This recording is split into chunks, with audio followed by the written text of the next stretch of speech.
Good evening, one. Good evening, all, and welcome to Grid Vision. It is Thursday night, and you know what that means. It's time for the OB Builders Cup Series Thomas Mullins Racing 260 at Chicagoland Speedway, my hometown, baby. It's me, Jolo, up in the booth with the other Grid Vision boys. Roger Pierce and Austin Derbyshire. He's down in the truck. He's making it all happen. And together, we're going to bring you one hell of a show, I'm sure, from a track that is not too far from yours truly. So let's go down and take a look. Roger, how you doing today? I'm good, man. This is it's a fun track. Glad to be back here on the official NASCAR schedule. It's going to be chaos, and I'm ready for it. Chaos indeed. I'm excited for this. I'm going to be, this is my first ever NASCAR race live experience. Is going to be this Sunday for the Cup Series at Chicagoland. And so getting a chance to watch them go around virtually, I'm going to be comparing the two experiences, but this is going to give me a lot to think about.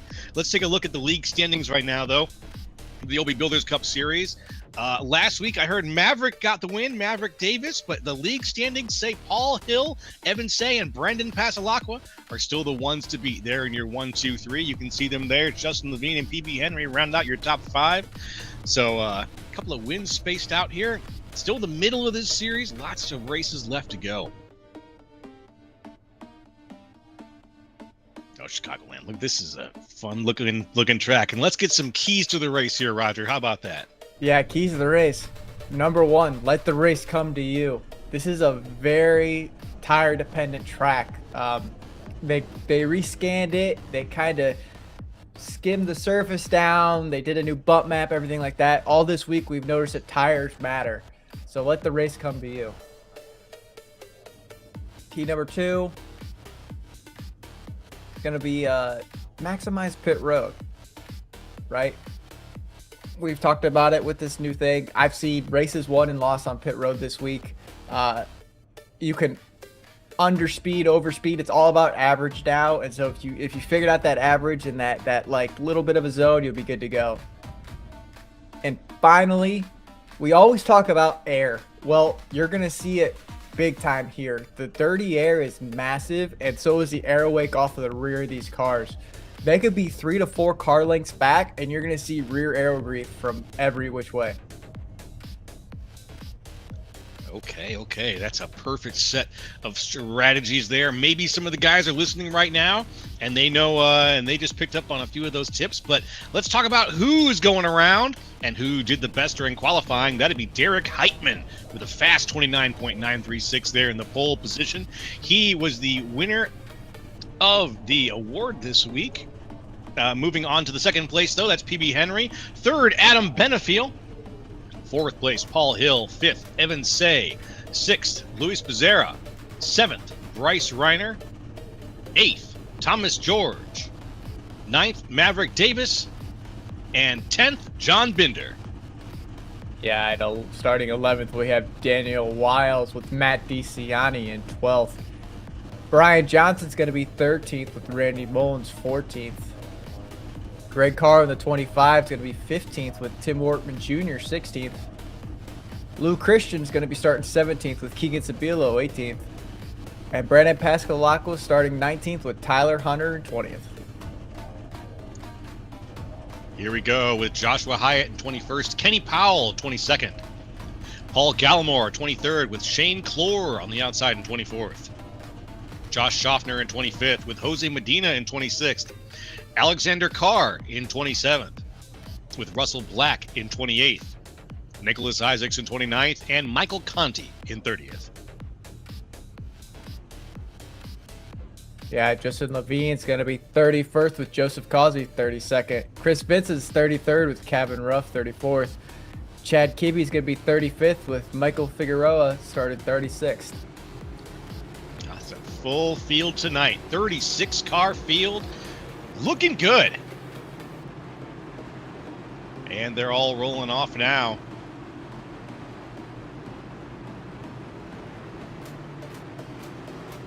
I'm excited to see this race. It's good to be back. I missed couple races there. I was on a vacation down in beautiful Hot Springs, Arkansas, but now I'm back up in the Chicagoland area and ready to get back in the booth here with you guys. I was able to catch one of our races earlier this week, and hopefully you folks here are who are following along were able to watch some of the action on Grid Vision. We've always got good stuff going on and some great stuff coming up. If you're a driver, don't forget to head over to gridvision.live, because we'll be displaying driver information on the screen as we go. You could have your information featured. Look at that. Yeah, good racing this week. We had hot track at Kentucky.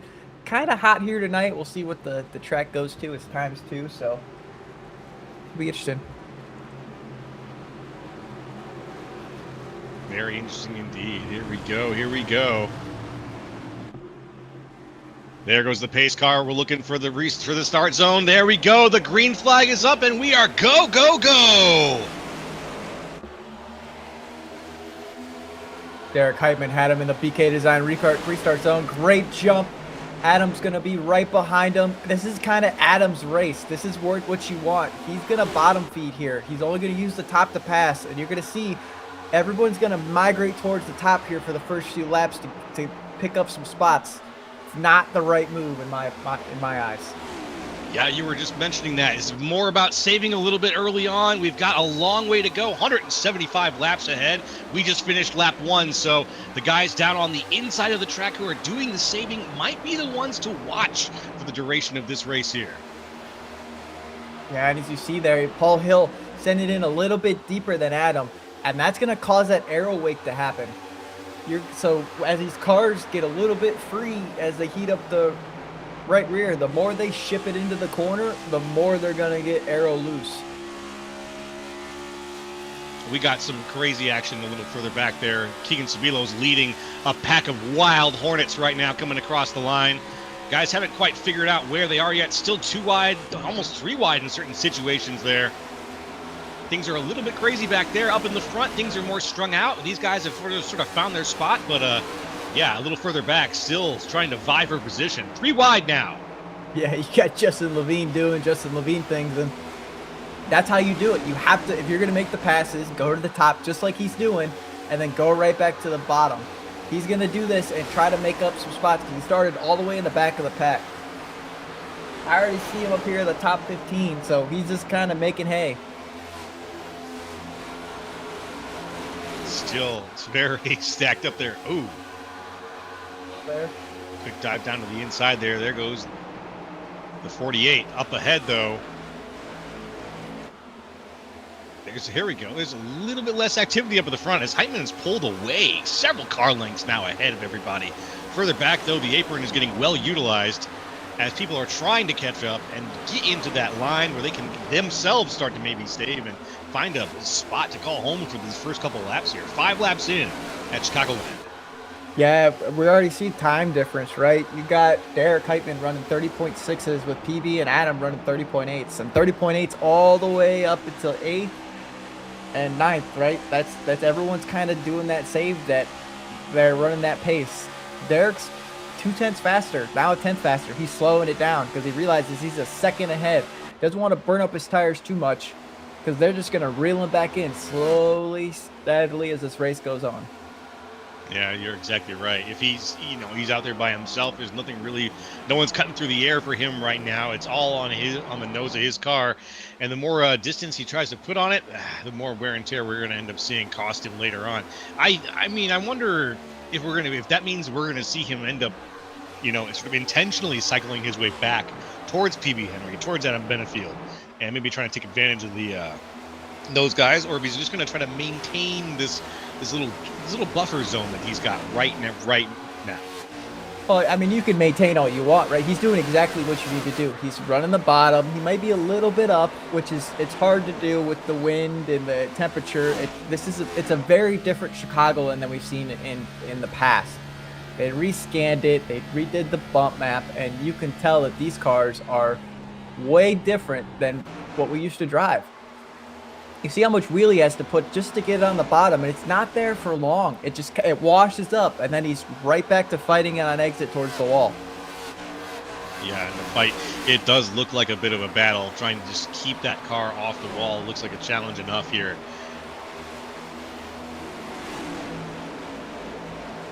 Yeah, I mean, back probably down. 25 laps you could rip the top consistently, but after that, it's you have to move down. Your tires are going to be gone.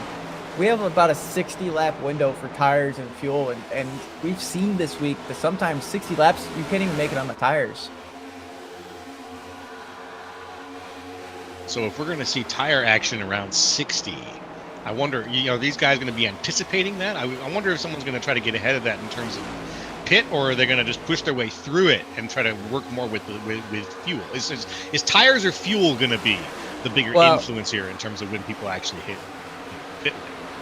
It's when you're in your fuel window and can you make it on tires. Like, I'm going to tell you right now, I love Justin. Justin's a good friend of mine. He's a hard racer and he's fun to race, but him making these moves like this, it's going to hurt him in about 15 laps.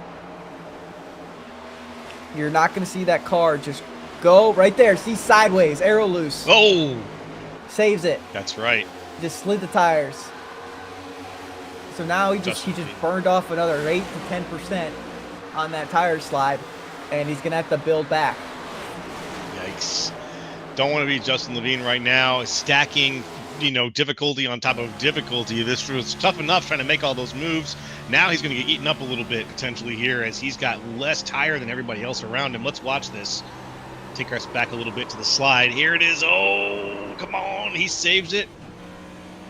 That transition really helped him, actually, I think.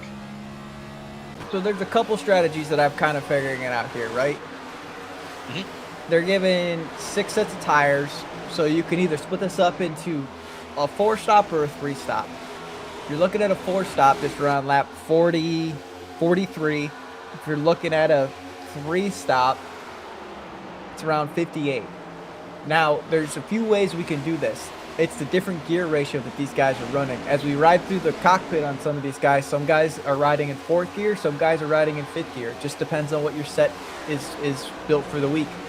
The 5th gear set is going to allow them to save more fuel as the run goes on. Now, if you're running 4th gear, you might want to shift to 5th and start clutching to save the fuel. But 58 laps is entirely doable on one set of tires. You just have to take care of them, just like these guys are doing.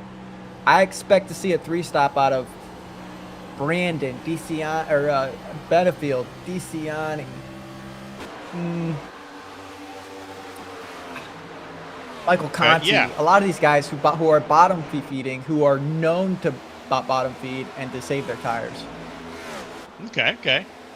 Well, I want to keep those names in the back of my mind then as this race goes on here. We're looking for, Matt DeCiani, Adam Benefield. Those guys are trying to make this a 3-stop if possible. Push themselves up towards lap 58.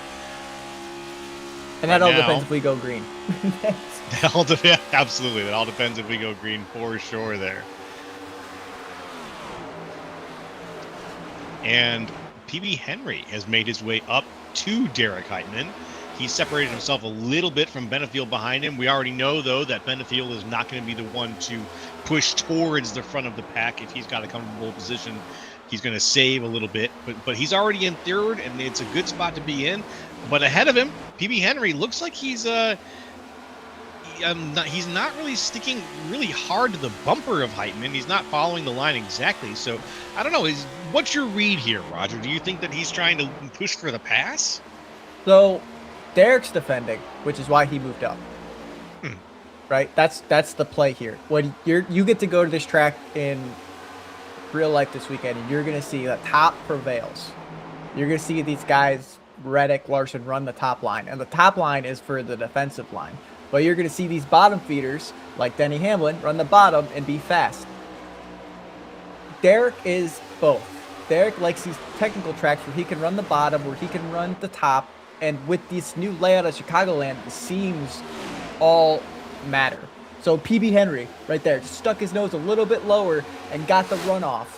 He let Derek decide where he was going to run, and he was like, I'm going to run just a little bit lower than you and build it. And right here, side by side, equals pace. They're going to come out. PB's going to have a little bit of an edge, but Derek ran the top, so he's going to pull forward just a little bit.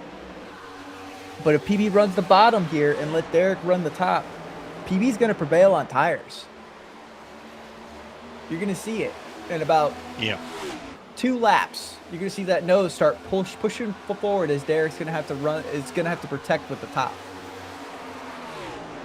And so far, yeah, that's the saving, that slight extra bit of saving down from running the inside is, he's sitting back there now, but he's always a threat. And here he comes again. And look at that, Benefield, a second behind now. He was 1.2 when this battle started. This is what it is. It's gonna pull him in closer. When you're side by side, you're creating that side draft effect, and it's slowing you both down. It's pulling the cars behind you ahead. And watch here. Benefield, great view with this. Benefield barely uses his wheel. And that's his key. He's got a maximum amount that he's going to turn, and that's it. It's a mental game when you do this, and he is so good at it. He just does not really use all that much wheel. Just feathers it just enough to get into that turn. And then back straight.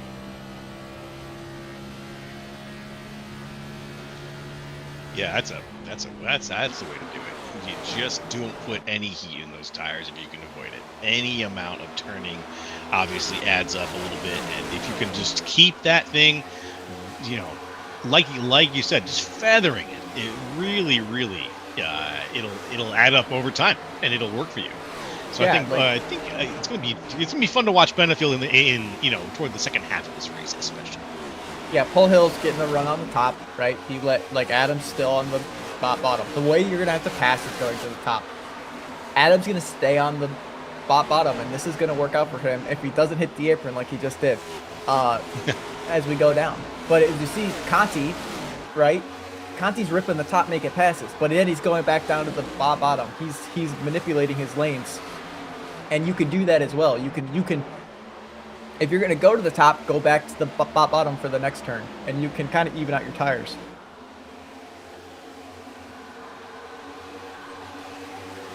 Eyes back on Adam Benefield for a second here.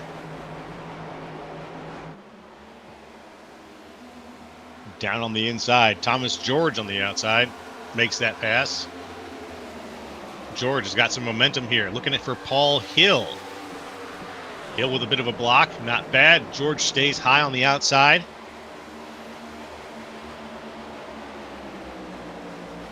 Yeah, and this is where you're going to see these guys are like, all right, it's been 20 laps. We're going to start ripping the top.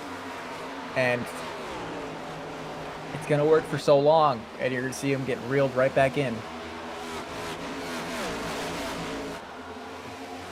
And trust me, you've watched me race. I've burned my tires off. I'm really good at it. This week, I had to relearn how to drive this track and be patient, and that's where the wins come from and the speed comes from. If you're patient, it pays off.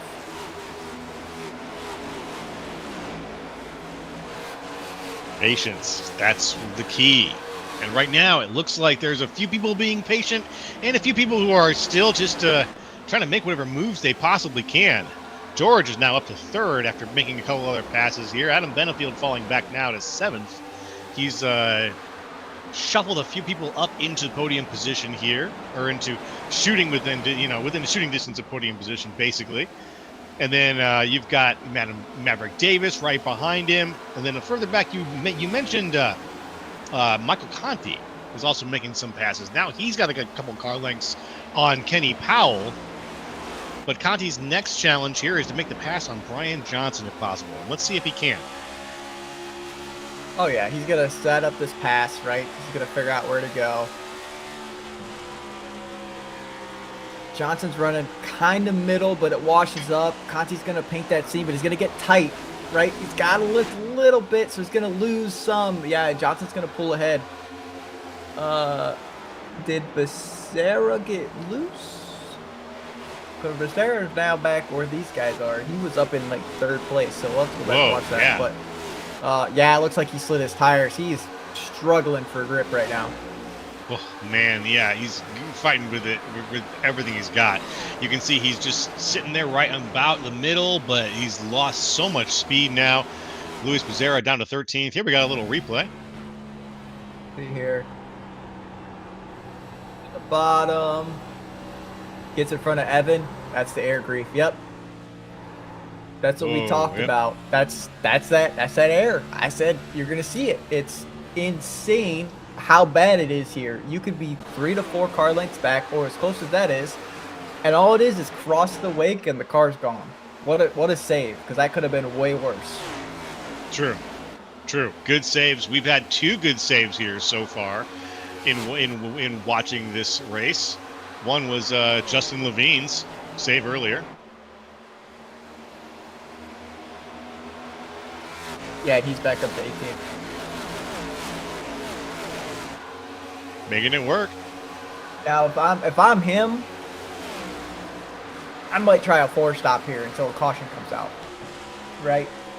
Put myself on the offensive and kind of pull people down with me to different strategy. But I believe the 3-stop is ultimately where you want to go. But if you're gonna just keep ripping the top, you might be better off just doing it for 40 laps, start it off the tires, and come get new ones. And he's definitely ripping the top still. He was very close to the wall there. I thought he was going to honestly lose it a little bit right up into it. Still high up on the outside is Justin Levine. But got to pass check up on it. Pass for third. Pass for third. Yeah, you're gonna see this track get really dark, and all of them are running different lines. The rubber builds massively, and if we get a green, if this stays green, all the lanes will come into play. It'll be absolutely wild to watch.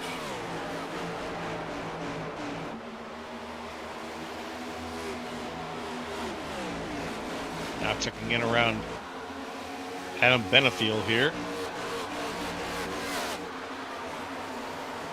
Up ahead of him, Paul Hill side by side with Thomas George. George had made some moves earlier on. Now it looks like he's having a bit of a struggle himself, making the outside work for him here. The 26 of Paul Hill just ahead by a nose as we go into 1 and 2. Yep, and that's that equal tire out. You're going to see Paul Hill's going to come in front. It's going to pull George ahead, but he's not going to be able to clear. Adam's going to have a fender there, so George can't do anything. He's going to be stuck there, and Adam might clear here unless George sends it. Oh, he's going to get a little tight. Adam's going to come up. That's picture perfect. Yeah, works perfectly in Benefield's favor here. The long game. Even the long game can make some moves early on.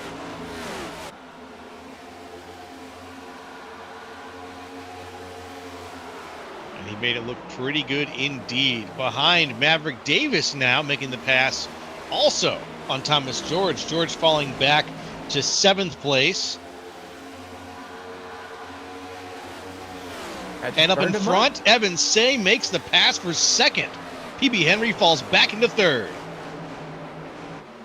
Yeah, this is kind of Evans, I'm not going to say wheelhouse, right? But slip angle comes into effect when you get these big aero wash tracks. Him and Adam, he's a dirt guy, so he knows how much wheel to put into it and how to use the pedals to turn the car so you're not overusing your tires. He's going to maximize what he has. Now, running the apron, it's 50-50 chance of kind of creating that bump effect, and that heats up your tires. So it can work, and sometimes it won't. It'll make it worse. So I'm curious to see how long that's going to last for. Yeah, we'll have to see. And what I mean by bump effects, for sure you understand, back in the day with these updates, is we used to what we call cheese, right? It's how you heat up the tires without like weaving, because before weaving really didn't do anything, is what they said. Well, if you bounced the car, it created a basically tire heat. So when you're running down on the apron, you're bouncing the car, and we got a caution. Big wreck apparently. Let's hear it. Just heard it on the radio. There's a couple cars involved potentially. Lewis. Ooh, yeah. Rosera back up on the track now, but He was definitely one involved there.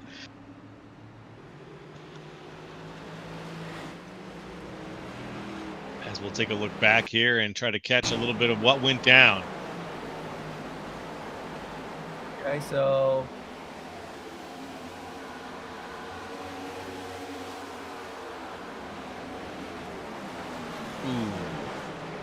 well, I see a little angle there, but that might have been a self-clear or a little bit of net code. There's a few things that could have happened there.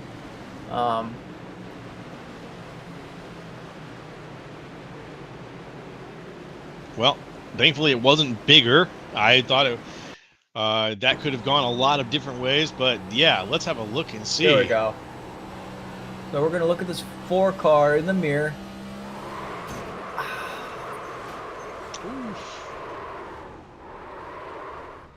It's pretty close, man. With the 4 car in the mirror, it is kind of hard to tell from this angle, but you could have gotten a piece of him, just a little piece. Oh no, they definitely made contact. That's why that car Okay. turned. I just don't know who came up or who came down. So this will tell a better story. So you want to follow the scene there, right? The scene tells a story, and yeah, he came up. Yeah. Brian was there, and you just got to give room on the outside, but it gets tight when you start having that air push. The rear of the car gets tight, and so it causes you to lift some, and sometimes you just don't want to lift. Here he is coming up and out. Yeah, and he wants to move to the outside, but didn't quite give him Brian enough room. Now who does this save? Levine. Oh, that's right. Saves Levine with the tire slide. Becerra's gonna have to fix damage, so his tire slide isn't gonna really matter. It's about the damage fix. But a lot of these guys are checking tire wear. They're trying to see where the heat's at and look at the rubber on the track. I don't believe you're gonna make an adjustment here, just because of you're still having a full fuel load on the car, so you don't want to really throw it off. But I do believe you're going to see a little bit more aggression because now they know how hard they can push or if they can't push. So we might see some times deplete. That would be very interesting. Yeah, finding out, just calibrating how hard you can push or not push, and then see. We're going to get a chance to see all that play out here in a second. You know, I think the lights are off here on the pace car, so everybody's stacked back up very soon. Things are going to start playing out here as we roll towards the BK Designs restart zone.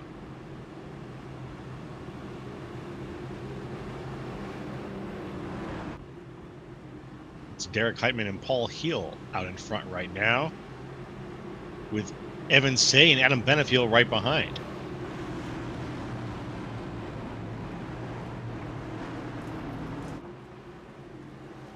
I wonder what happened to we'll talk about it when we get underway. All right. Well, there goes the pace car. BK Designs restart zone is coming up. Here we go, folks. Get ready. The green is waving because there he goes. Derek Heitman with a good start off the line there. He's going to bring Evan Say ahead to second place. Adam Benefield drops down to the inside as fast as he can, and he secures himself a nice spot there, and he keeps Paul Hill high on the outside. Yeah, and there's a few guys who are up in the top 10, lost a lot of spots on pit road, so I don't know exactly what happened there. Maybe strategy? I don't really know. Maybe they saw tires. Oh, Tyler Hunter comes up and chops the nose off of Keegan Sabilo out of 4. You got to be careful playing that game because you may not have a guy that's going to lift. Yeah, that's true, and we're still green. Thank goodness. And that can hurt your car just as much as the car behind you. If you could get damage on the rear end here, it's aero game over. Aero game over. Oh, yeah, having that kind of aero damage and knowing that just, you're going to be at such a disadvantage compared to every other car around you, you might as well throw in the towel at that point.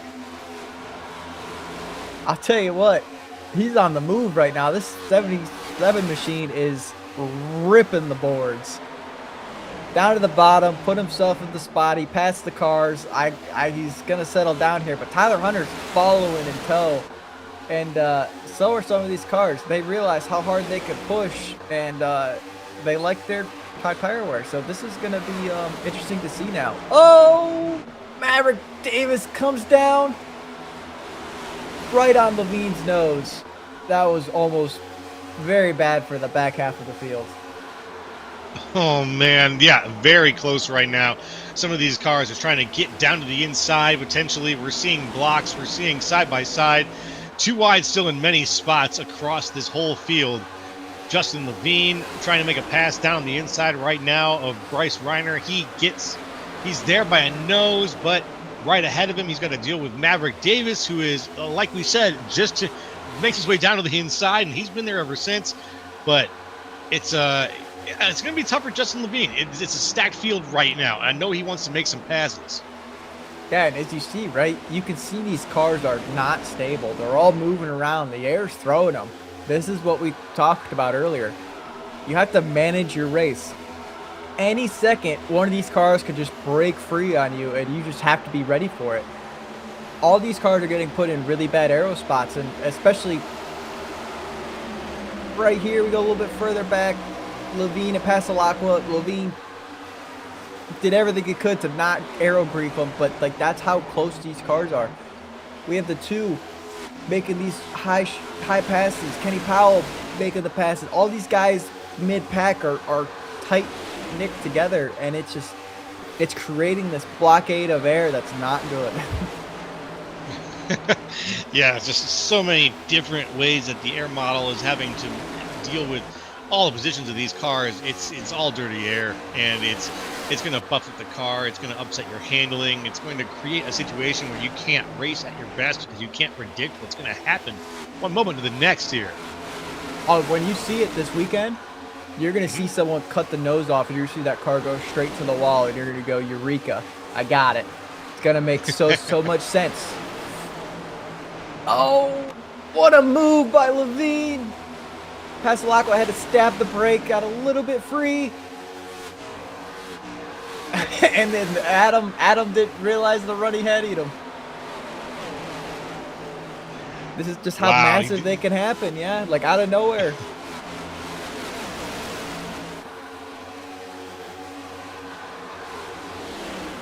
That is wild. That is wild. What a series of events there as he makes his way back.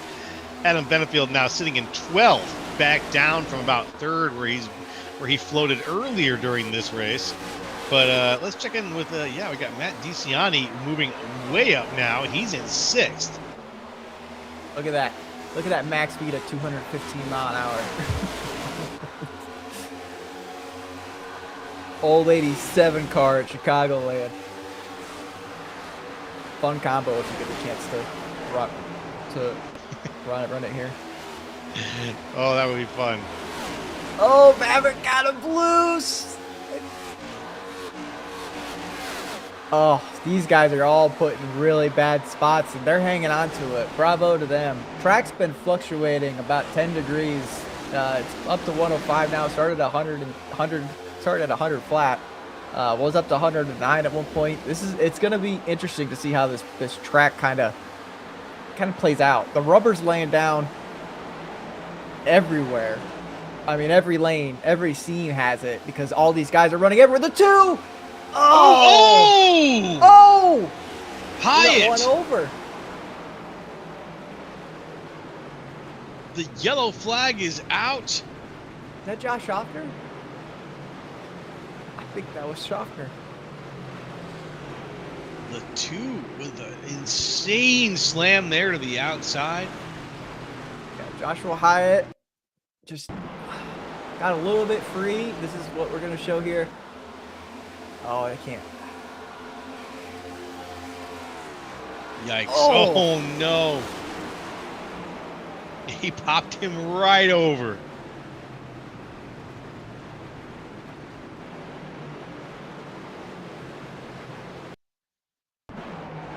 All right, here we go here. So 64 right there, right? The 64 just offset, and the 2 wasn't ready for it, and that's what the aero grief was. And then Schufter just was in a bad spot. There's nothing he could have done. That's rough. That's a rough one. Yeah. That's a toe. You got a toe. Yeah, when you're upside down. Yeah. And he's just pop, boom. Riding on his hood. Got nowhere to go. Look at the safety equipment. At least he didn't get hit.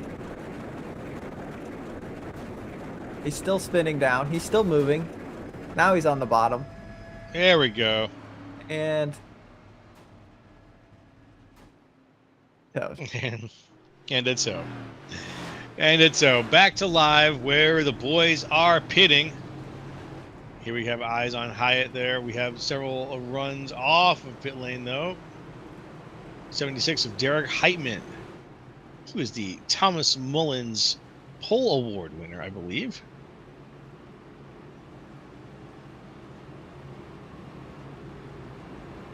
Got a couple cars that did stay out though, and they're out in the front right now, leading things for a while. We'll see how long it's going to be that way. Justin Levine out there at the front, Bryce Reiner, Tyler Hunter.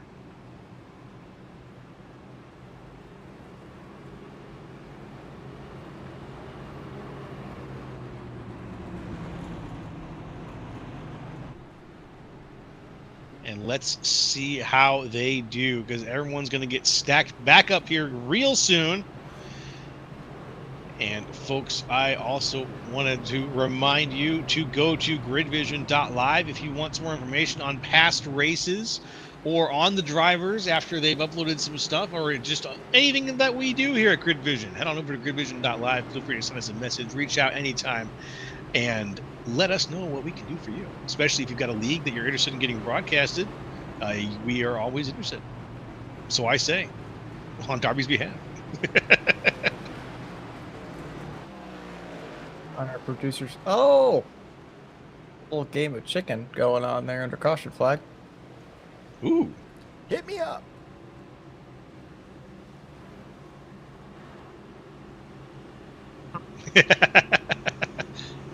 Yes, please. Yes, please. And this is going to be interesting to see. Adam Benefield started 18th.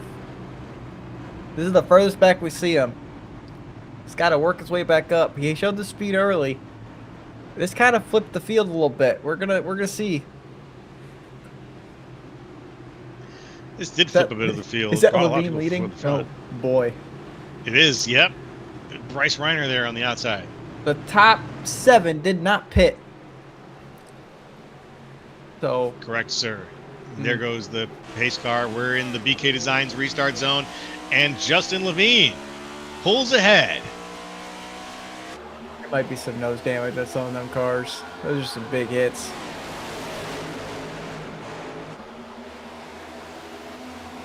You already got people ripping the fence. Maverick Davis, what a run!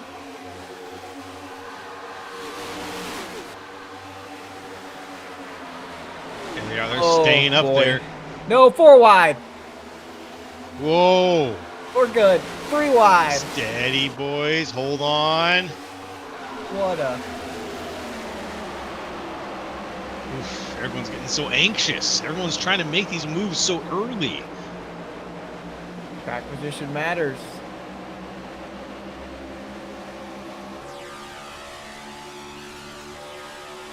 Big move. 77's on the move again. Does he make it stick on the bottom? Can he clear the 22 of Bryce Reiner? He does.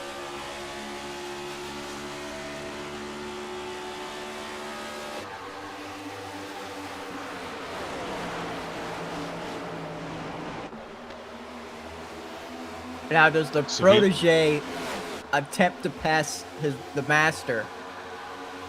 Because if I'm Keegan, I'm a little worried here because Levine's mirror is mighty big, and he's gonna make that car really wide. That's an excellent way to put it here. Now Keegan's got a challenge ahead of him. Obviously, he's got past Justin Levine here in a situation where Levine is clearly in his element and it's going to be a mind game. Let's see exactly how he drives. Right now, he's tucked inside the bubble, able to say what he can, but he's puts his nose out now, using the inside of that track a little bit. Not bad. He's got a side draft him. You can't be afraid. Grab his door. And that's the timidness coming out. Levine would, if he needed to, he would be absolutely grabbing this kid's door. But instead, he's just going to rip the fence and get by. He knew that's all he needed to do. The left door side draft is massive here this week. Oh, Levine gets loose. Oh, no. Oh, man. That cost him severely. Yeah, it did.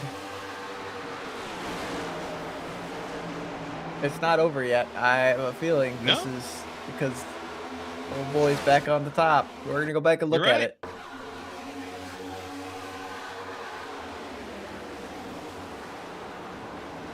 What happened to Levine here? Oh, it's the bump. So there's the tunnels right there, right? Where the trucks come in. And so that bump is all the way through that corner. And it's nasty. And it'll throw the rear end of the car if you're not ready for it.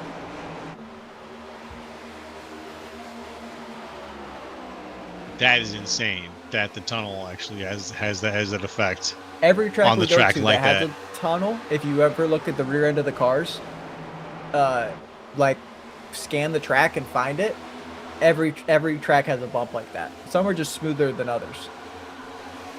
Okay. Ooh. Derek, though. Derek's on the charge. He wants the lead back. Keegan's doing everything right here. Just can't burn up his tires too much. He's got to get back to the bottom. Yeah.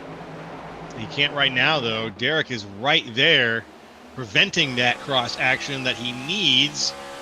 Where Sabilo can just get a little bit ahead, it's going to be okay, but Derek Heitman taking advantage of everything. Yeah, so next time we go into 3, Joe, I want you to watch the rear end of this car, and you'll see the bump. We keep on this cam a little bit. Look at the side draft. Great side draft right here, and bump. You see how it like wiggled a little bit? It's a little more aggressive up top, but it's there on the bottom as well. That is insane. That is just so wild. You know, these tracks all have so much personality, and sometimes the personality works directly against the racer's benefits. And it's good to see Derek out here. Oh, a little bit. Who is that? Chris Vincent. Chris Vincent rubbing doors with Evan C. And listen, Chris Vincent was top 5 at NIS late run today. He showed some late run speed. Oh, I say that and I jinx him. What a save. That car just snapped out from under him, and he did everything right to make sure that he didn't hit anybody and he didn't hit the wall. I was giving him his flowers. He did really well today in NIS. He was top 5 for most of the last part of the race. All these guys are now. All these guys Luke are Christian now. The next victim. Everyone is getting a little loose here. We're talking about what was the tire situation again? We're on lap 64 now, but we've had a couple. We had 2 yellows so far. So Levine is not. Yeah. So Levine is 30 lap different tires, and the rest of the field we're now at 15-ish laps. We'll say, give it that. So clean air matters, right? But Levine's tires are going to start hurting here in about 10 laps, and he might start falling back depending on if he can keep the clean air. Well, let's see. Watching the situation play out and seeing all these guys energized way up in the front, the guys who stayed out have been just really bringing a different kind of energy to the front of this pack so far than we've seen earlier. Heitman still doing pretty good. Directly behind Heitman, though, Yeah, Maverick just got Heitman loose. He did exactly what that arrow push there. Got right up on him out of turn 4, and it wiggled the rear end, and it got him past him. Here, we'll show you. This is exactly what this is. It's not what you want to do, right? But this is what happens when you get this close. Watch the wiggle, and it freed him up. Ooh. Made that pass happen.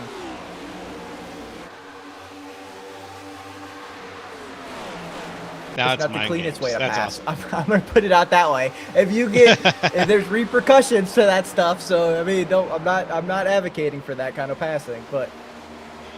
Gotcha. But you know, just in case you want to be able to identify it. And this is the battle from last week. Maverick Davis and Keegan Sabilo at Sonoma, and here we go at Chicagoland.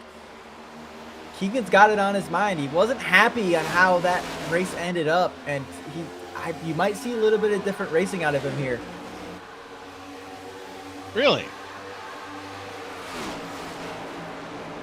We'll see. We'll see. Okay. He says he's got some things to change, but we'll see as this goes on. And he ripped the fence. He did exactly what he needs to do there, but now he needs to go back to the bottom and protect his tires, just like that. Let these guys run the top and burn off their stuff.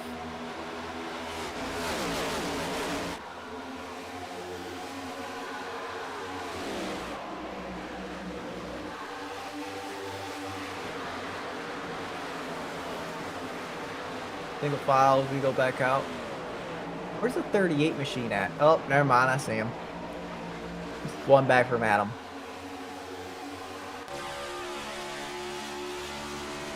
I don't know what happened on his pit stop, but he went all the way to the back of the field. Oh, a little tire smoke. I don't know from who. Sub one is slideways.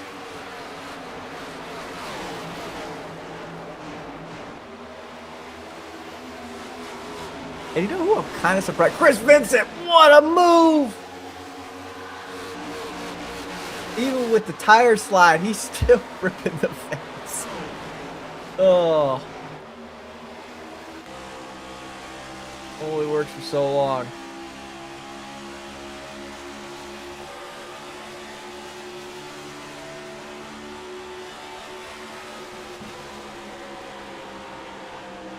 And the fact that he slid his tires, it makes it a little bit more difficult. Thomas George is struggling here.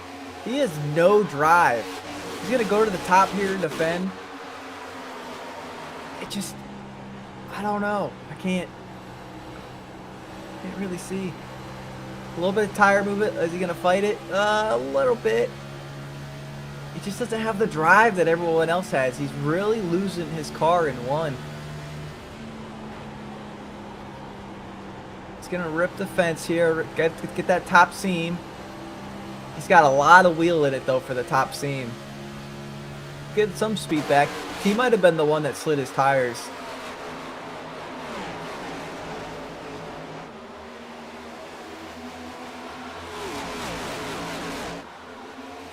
Tell you what, this 33 machine is impressive me. Chris Vincent came to play today. Him and Matt DiCiani going at it right now. You got Keegan and Maverick going at it right now. There's really good battles all over the track.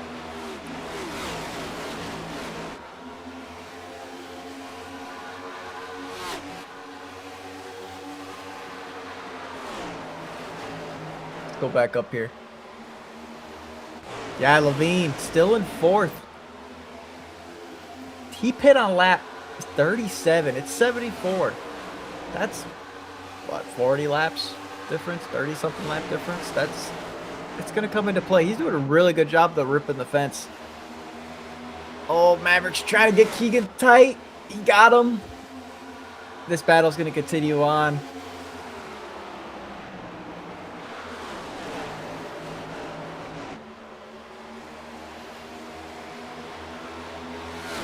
Got to watch out for the aero grief. I do not see, if Maverick does the same thing he did to Derek, I don't see it coming out the same result. I think you're going to hear some arguments.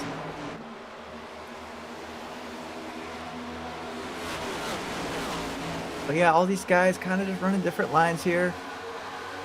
see this battle further back. Vincent and Bryce Rayner. Paul Hill. Tyler Hunter. What a great run tonight. Up to 5th place.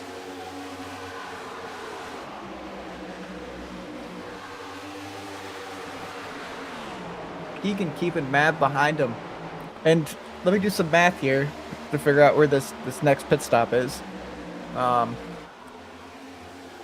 Welcome back. Oh, I saw it happen.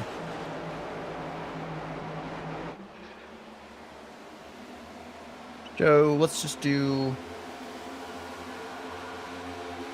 Can they do that? I think they can.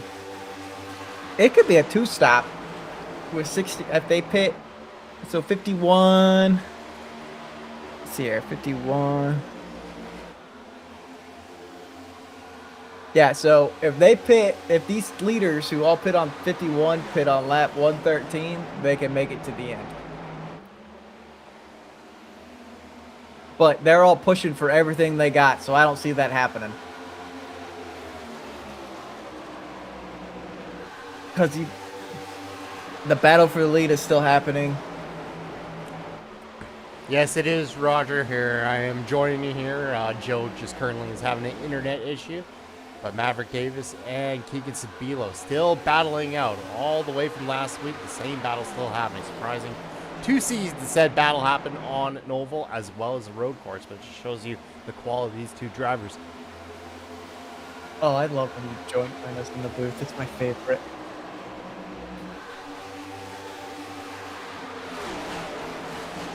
It happens.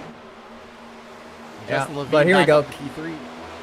Yeah, Levine back up to PT, ripping the fence. I'm really surprised his tires are hanging on. He's got to do something here to kind of split it. I don't know what he could do. If you want to take over, Joe, and I'll do some math on him. Yeah, it's 3 wide everywhere. This is just mayhem. This is. And Joe, we're about to get your mic set up here.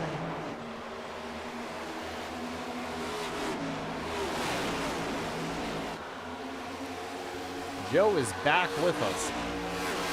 Very sorry about that. Mother Nature said no internet for you, Joe, and struck something with lightning nearby, and now I'm back now, though.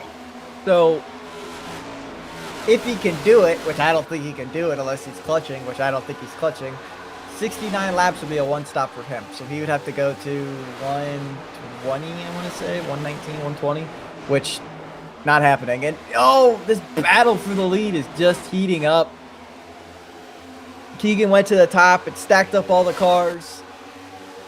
And then a little bit further back, you have 4, 5, 6 cars all gathered. What is that? It's the 6th through 12th. Something like that. But up at the front right now, side by side for the front, it's Keegan Sabilo and Maverick Davis. Maverick, the winner from last week. This is not where Keegan wants to be, right? Maverick. Oh, Mav's loose. Loose, not loose enough. He still maintains the lead, or at least gets the lead. He makes the pass, even while sliding a little bit through that turn. Yeah, Maverick got to the outside of Keegan, and that's not what you want to happen. The grab the right rear, it's just going to slow you down, and Keegan's going to start following here. He's lost momentum. It let Levine get right back up to him. He's got to be extremely careful to not get aero griefed here, because he's got Heitman running there. Heitman's a little free as well. Maverick up into the wall there. I saw he just got a little loose. I don't see these guys making it to 113. I don't. Maybe Adam. Maybe Passalacqua, DeCiani. Some of these guys all running the bottom, but these guys ripping the fence. That's going to be extremely hard to do. Yeah. Yeah, it's going to be a tall order if they're going to try to make it all the way to 113 here. We are sitting at 85 right now, so a little ways to go there. Yeah, Levine just grabbed the wall and got stuck in it. That let Michael Conti by. Michael Conti making his way into 4th there. Levine falling back to 5th. He's been pounding the pavement. Oh, a wreck in the back. up into the wall, and a few down into the apron as well. Do you know who this saves again? Justin Levine. This saves Levine, Paul Hill, and Bryce Rayner. Bryce Rayner was the last person in the top 10 to pit on lap 37. What Here a we go. save! Watch What a this save! again. Here we go.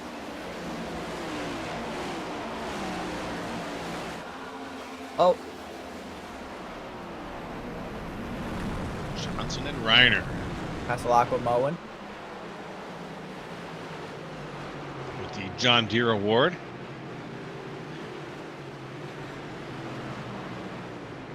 Let's get another angle on that one.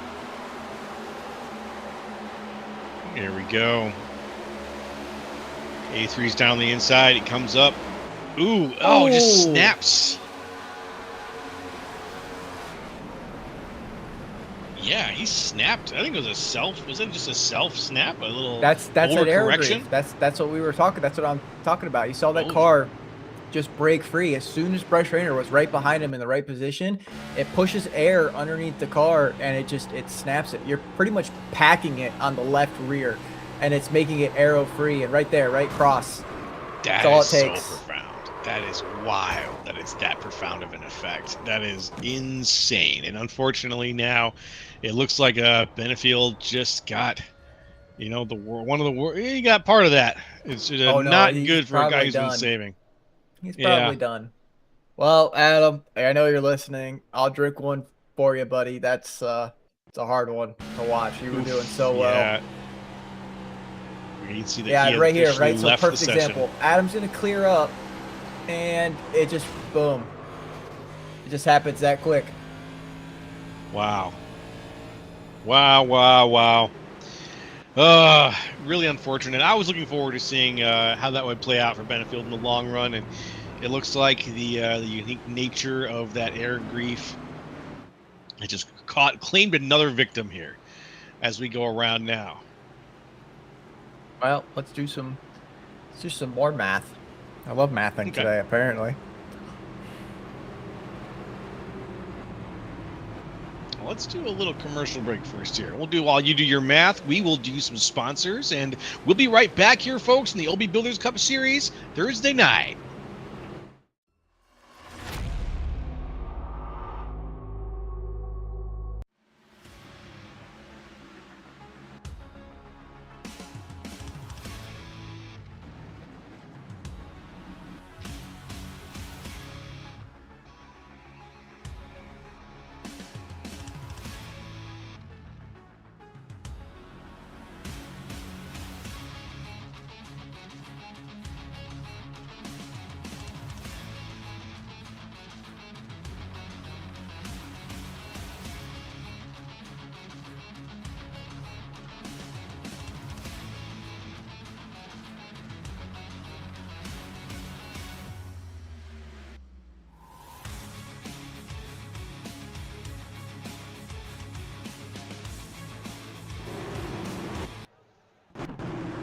Hey, we're back, folks. The OB Builders Cup Series, Thomas Mullins 260. And there goes the pace car, which means here we go. Maverick Davis, Derek Heitman out in front. Everyone stacks up on the restart, though, in the BK Designs restart zone. What a messy restart there. Breathe. I need you to breathe. Yeah, they all. That's the stack up, right? It's all about trying to figure out the green flag, and we have some position swap. Derek Heitman going back for the lead with Maverick Davis. This is going to be harder now because Maverick's got fresher tires, so does Levine. And now you have the game of I can push and take tires halfway. You're basically splitting this in half. Not bad. You know what? It's probably love that this works out for those drivers that we ended up calling out here. Justin Levine being one of them here. Levine now sitting in third. Right behind him is Keegan. Being forced to run the top line right now as Chris Vincent there down on the inside is not giving him anything to work with. Ooh, Keegan now. Oh, Into just the a fence little bit of bit. Yeah, violence just there. got to give him a little bit more room there. But what Yeah. I'm seeing here, which was crazy, was Levine ran the bottom last time by. I don't know if he's feeling well or not. I don't know if he didn't take his Flintstone vitamins, but that's very unlike him. So normally we see him ripping the fast line around, and here we go. Just running that middle. Maverick's gonna move up and kind of block it with the air, and nope. Levine may still be there, even though he's running the apron. He sure is. Got the quarter.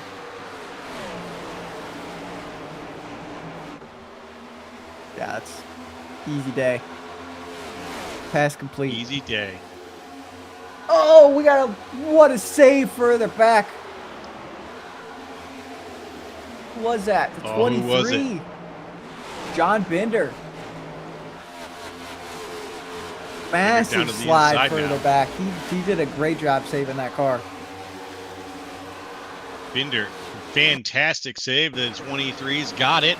Still falls back a little bit, but he's still in this race, which is, if we've had a couple guys that haven't made it through that. Specifically, Adam Benefield recently lost. Oh, So we got Thomas George.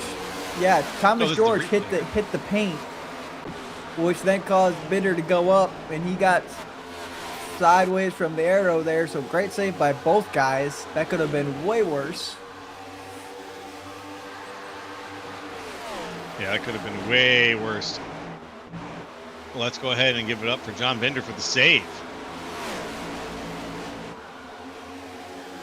Maverick Davis goes to the top to try to block Conti's run. That's not going to happen. He's got the momentum out of the There it corner, goes. and yeah, he's just going to go to the bottom and clear him.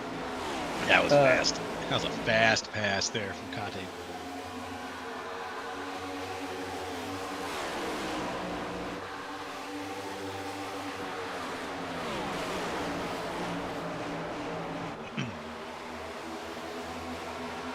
Oh, I love the sound They're of out. tires sliding in the evening. Yeah. As You the weren't sun with us goes for down. Kentucky. I didn't go back and watch the Kentucky broadcast, but that's all we heard for 100 laps was those two Xfinity tires just sliding, squealing, sliding all around.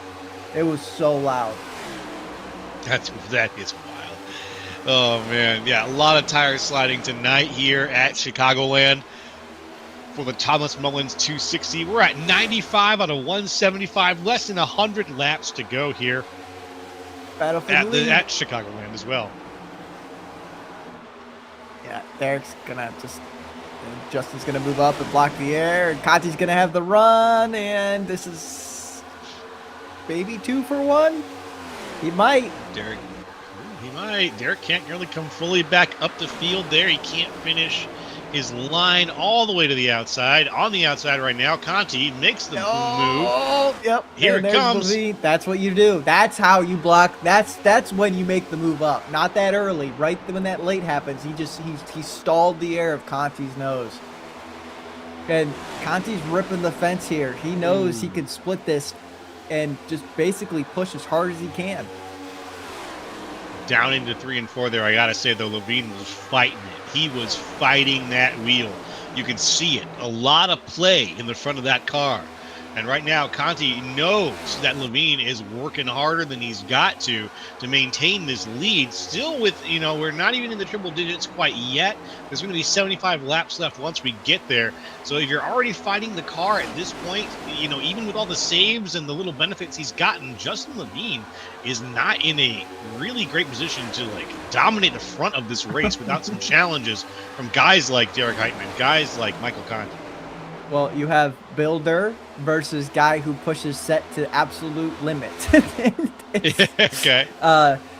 Right? So, I mean, Conti's true. fast. Conti's always been faster. He builds the sets, right? Conti performance. Mhm. Conti's sim performance. I don't want to say it wrong. I might have, but Team Conti sim performance. There it is. That's it.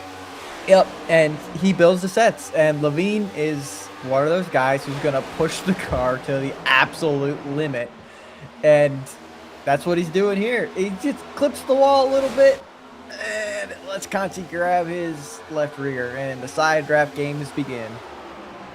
Oof. Who wins those games? Guys like Derek Heitman, guys like Evan Say, who's right there Also, Say was previously, I think he made it. Didn't he make it all the way up to first? He made it to second. I know that. Made it to second, yeah.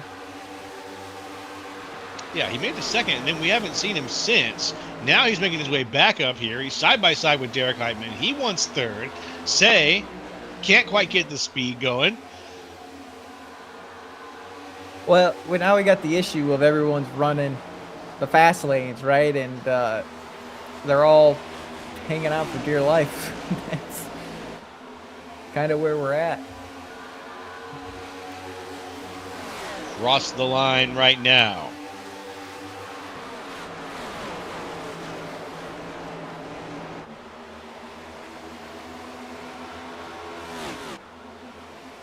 Looking good here into the back of the field. Conti leading things here. Justin Levine stays up there, keeps ripping that outside fence. Yeah, that car's bouncing. I really see it moving around. It's very unstable, but he's still getting the drive off, so it's working out for him. Well, as long as it works.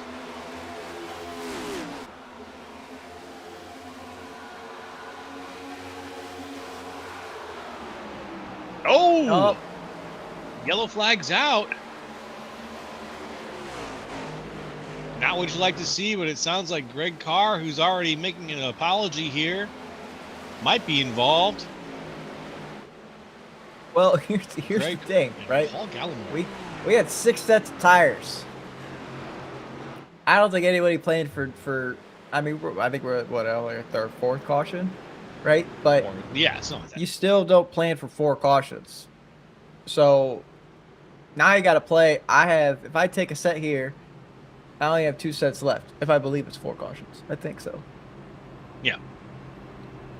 I have to look. My feed is not working right now.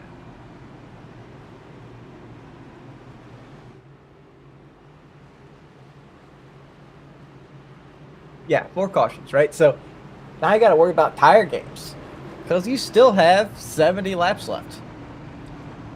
Yeah, 70 laps to go, 4 cautions deep. If you even had planned for this, we got some people staying out. We have some late people staying out. Oh, who's staying out?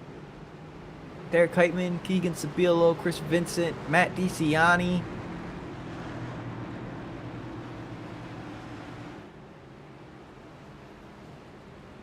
And then it looks like Evan Say went in. Evan Say sitting in 5th before that happened.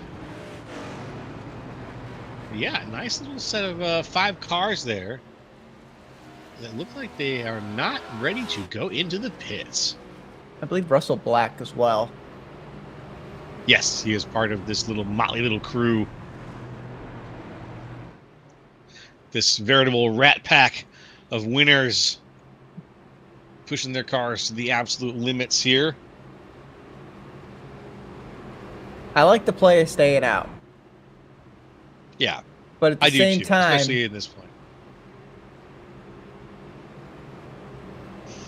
I don't know. At the same time, you think it's too risky. At the same time, what do you think? Well, cautions breed cautions. We true. have people that get new tires who are going to absolutely go balls to the wall, which happens, right? Creates great racing dynamics. And that's going to cause maybe some more issues. I don't know. I don't know. We'll have to see. Time will tell. I mean, Conti's on the new stuff. He's starting, what is that? 6th, and Levine is 7th. I like Conti's spot because it gives him the opportunity to go to the outside and turn 1 on new tires. But we saw Levine hold strong with about the same amount lap tires as these guys are all on earlier in the race. And the rubber is laid down more. And whenever we get more cautions, you'll see the black stuff get picked up more and more and more and more. So it becomes a greener track. Sort of levels the playing field all over again by the time the race is, 75% done when you've got that much new rubber on the track. Well, you thought they were loose before. Just wait now. All right. Well, let's do it here. Pretty sure we're going to be getting things started any minute. Coming around the start, everybody is stacked up 2 by 2 by 2. Derek Heitman and Chris Vincent looking for the BK Designs restart zone. Oh, pace car. Green. Derek Heitman with a great jump. Chris Vincent on the outside. Exactly what I figured was going to happen. Michael Conti with an excellent jump. He's going to clear Russell Black. Set himself up in 5th place coming out of turn 1, but Justin Levine's right behind him in tow.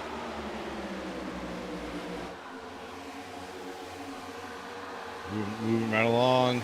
Derek Heitman's got the lead. He moves down to the inside. Up stays Chris Vincent. He wants to run that outside and get that outside momentum, see if he can use it. He keeps Heitman down. And the 33 leads this race for the first time as we go and approach, and as we approached and crossed the line. Levine's ripping it up top.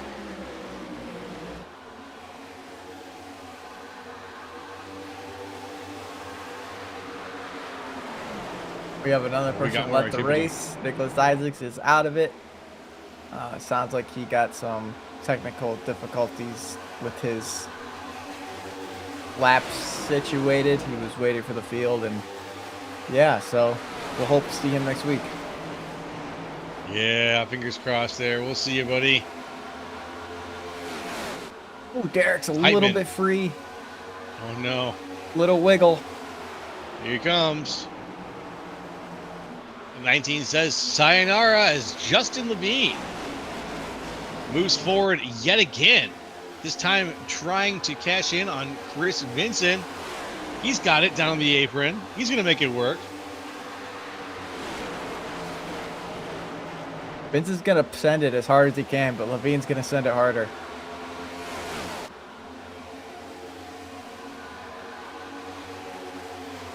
And Levine, what a good drive tonight for him too. Some lucky moments, a couple of unlucky moments. You know, he's had the full experience.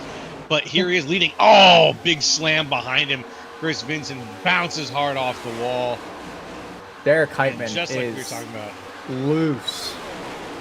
He is extremely free in the middle of the corner. His car's just not happy. You see the front wheels going to work. Counter steering just a little bit, trying to protect it.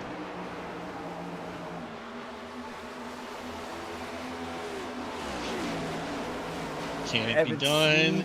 Yeah. Oh, little tire smoke. From where exactly?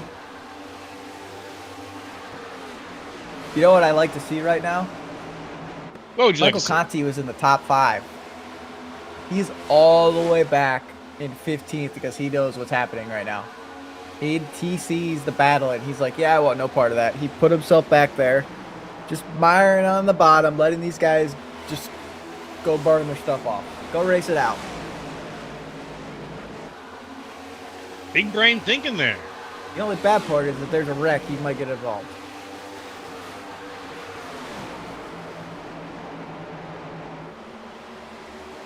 Ooh, 3 wide. Pasalacqua. Chris Vincent. Matt DiCiani. What a move by Pasalacqua.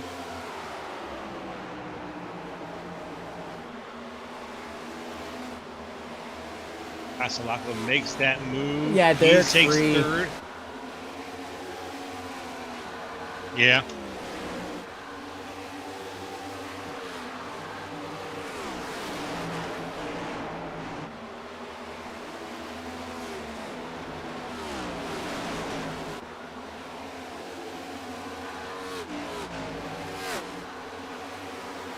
We're going to see a wreck here. Yeah, we are. Any second, I can smell one.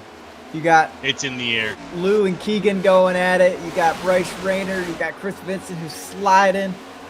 This is just, like I said, new tires versus old tires.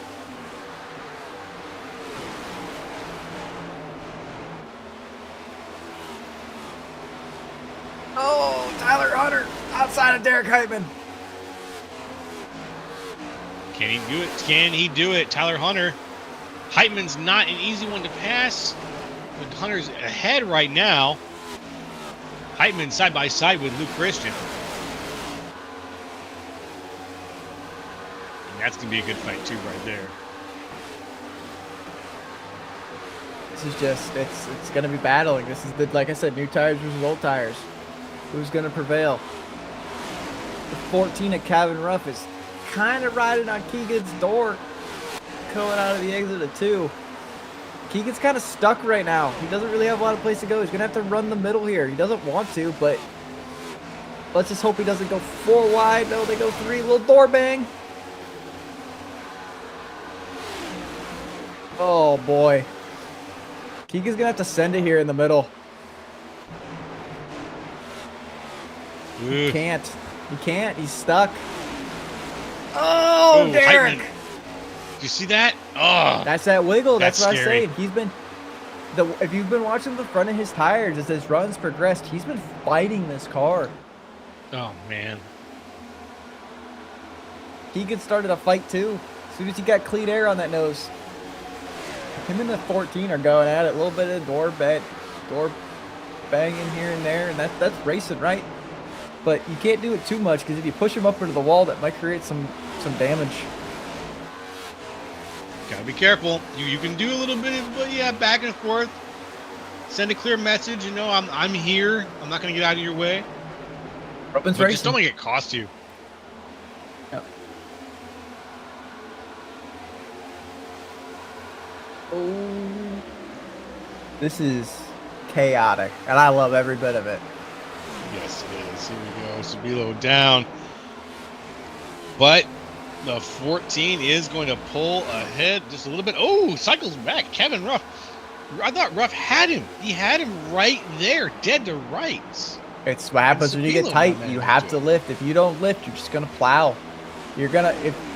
It's such a weird balance here. Like you're either gonna go straight towards the wall, or you're gonna have to lift to try to maintain it on the bottom. But you're gonna lose momentum either way. That is crazy.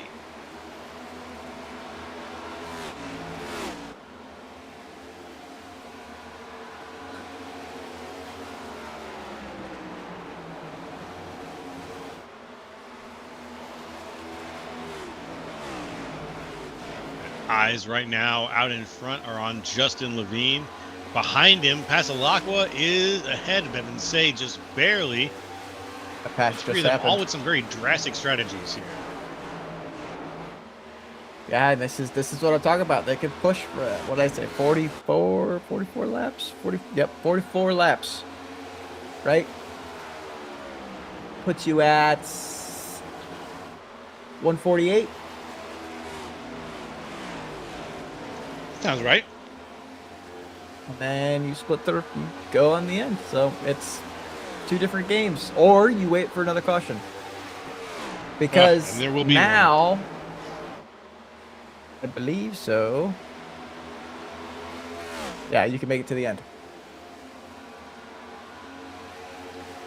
Very good. If you get a caution. Roger that. If you get a caution. Now that's I almost want to say that's not a big if, because we've seen some here, but I don't want to be pessimistic. You know what I mean? So I don't want to say that's not a big if, but I do want to say what I'll say instead is we've seen a history of them in the last 100 laps.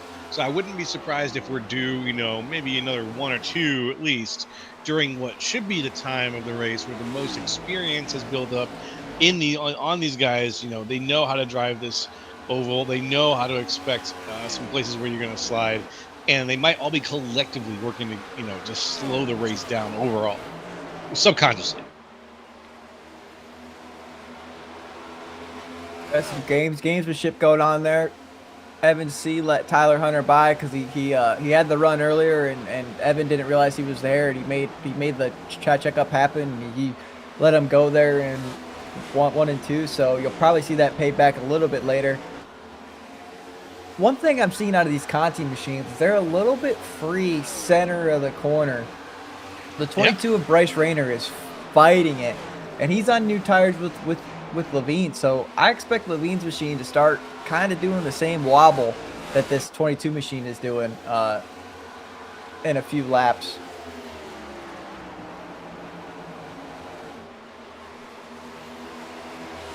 We got eyes everywhere. Justin Levine is wobbling a little bit. I'm watching him right now. He is just coming down again right on the exit of 4. He's rocking back and forth. The front of the car twisting a little bit as he tries to maintain that momentum and avoid that sort of constant slippage that he could very easily fall into. Yeah, I mean, I'll tell you someone who's flying right now is Passalacqua. He is hauling. You could see him close the gap visually by margins. I mean, that last lap was absolutely monumental.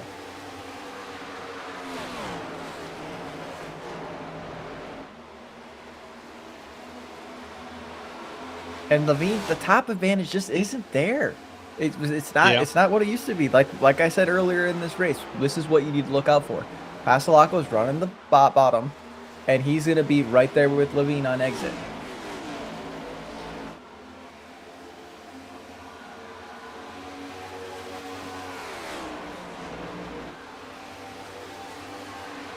Here he goes down to the inside. Passalacqua.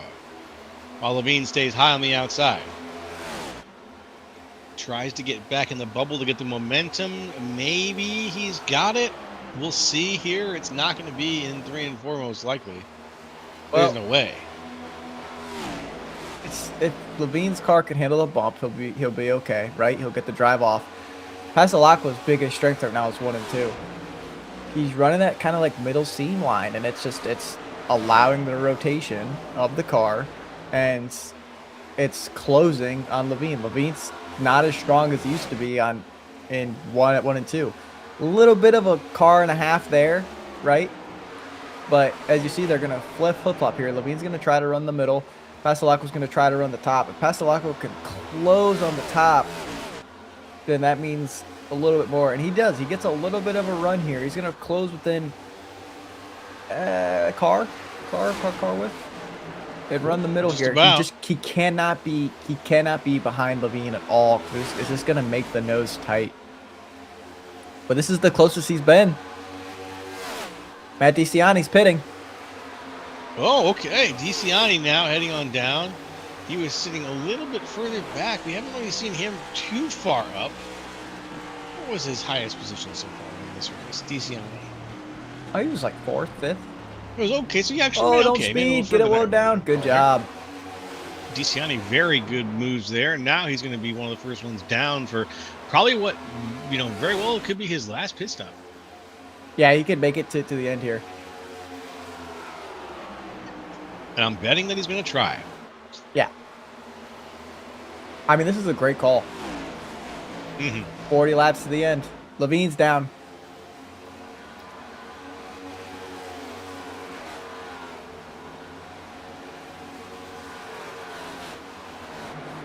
I think this is where you're going to see a split. Here we go. Let's see what happens. DeCiani is coming back out now.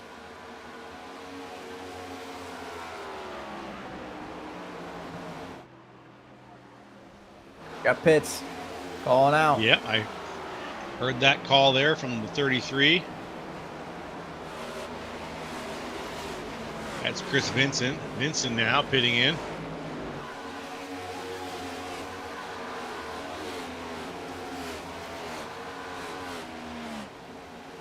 And Out there's in no front. markers here. There's really no like visual markers with this new update for pit road.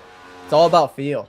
Like normally we have like certain signs and stuff that we can like kind of figure out what you need. But if you look in 1 and 3 and 4, there's really nothing after those signs to everything. It's just it's kind of insane.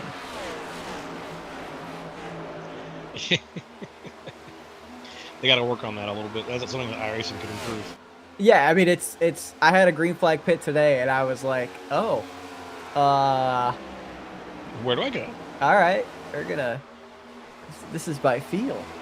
This is 100% by feel. Let's not speed.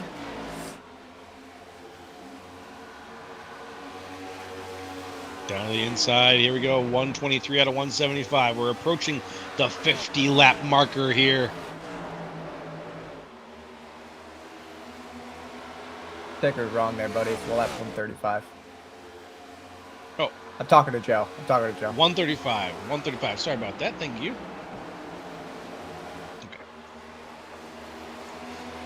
Want to make sure that we give you the right information there, folks. The ticker is a little bit off right now. We're on 135. 136 coming up here for the Thomas Mullins 260.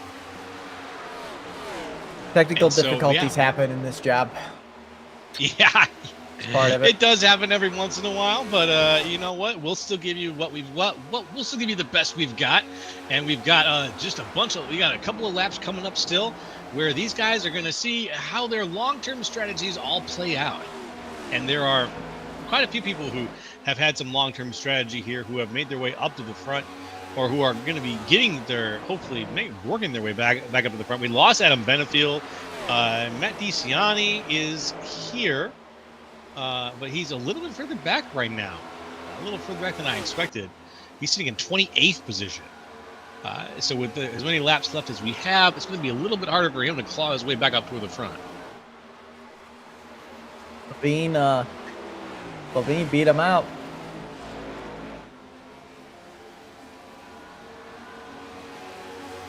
Matt tried to undercut him, and Levine well, let's figure out how much further ahead. Let's see. Oh, that's probably 3 seconds.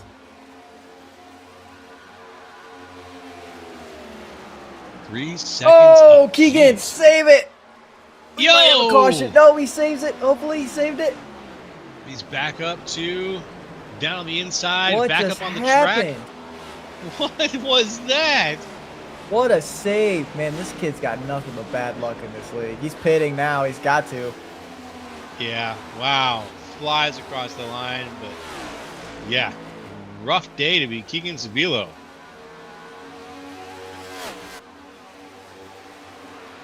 That's I mean, what a save. What an absolute... I caught that at the corner of my eye. He was everywhere. Really surprised the yellow didn't come out, because that car was on the racing surface sideways, and he brought it down off the racing surface and back on the racing surface.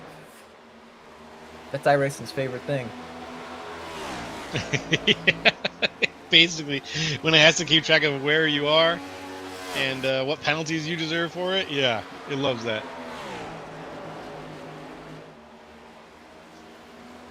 All right, we got some more pit call-outs.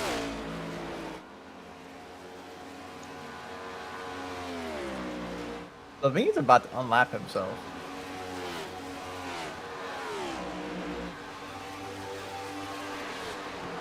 But he needs to be smart. He needs to run a conservative line. He can't push too hard, because all these guys who are gonna get newer tires, who are pit after him, it's gonna come into play of who pushed too hard too early.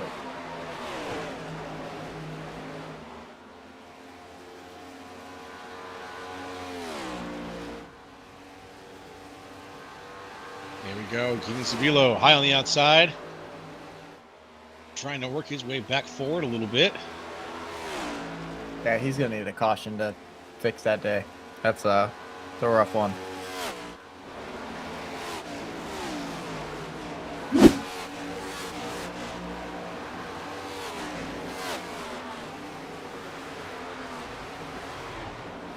Up here, it's currently Tyler Hunter out in front by a long shot, though. We got people cycling through.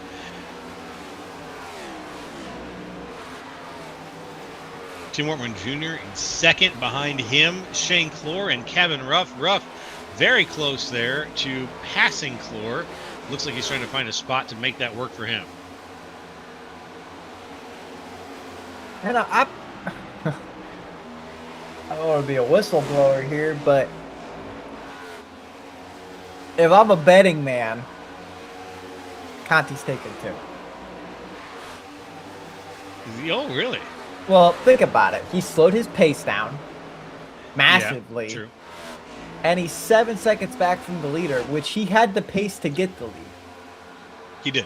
What he's doing is running relative times now, right? And let me go check just to not shoot myself in the foot. These last, yeah, he's taken 2. Be my guess. He's been really good keeping times. He's not pushing the car, staying on the bottom, doing exactly what you need to do, not overusing the left side tires.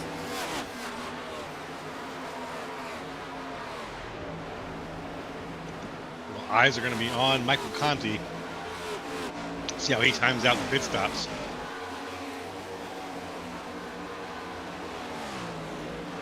Let's see, Tim Martin Jr., Shane Fuller, all looking pretty confident, sitting around second place.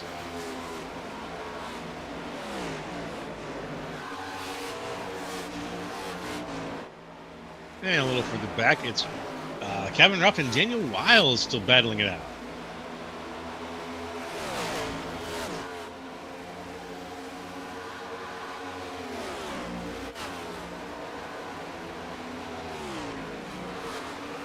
Side by side, Wiles goes for the pass. Can he clear Ruff? I think he might be able to. He's trying. It depends where Luke Christian wants to go. We're at 3 wide. Oh, That's wow. where he wants to go. That's very true. It does really depend on where Luke Christian wants to go. And we saw just there where he wanted to go, and it worked out. Oh, I'm back. Someone hit the wall and it froze my computer. That's awesome. That's okay, man. Yeah, we both were having fun computer stuff tonight. That's okay. I love heat and storm mixture. That's fun.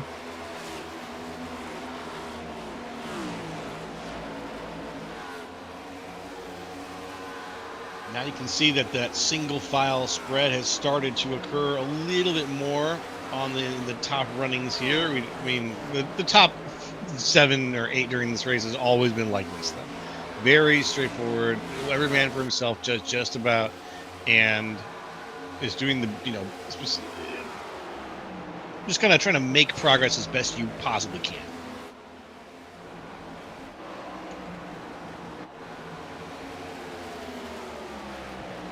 Yeah, I mean, I don't know how long these guys are going to go because we're at the point where you could split it, right? But I guess the further you go,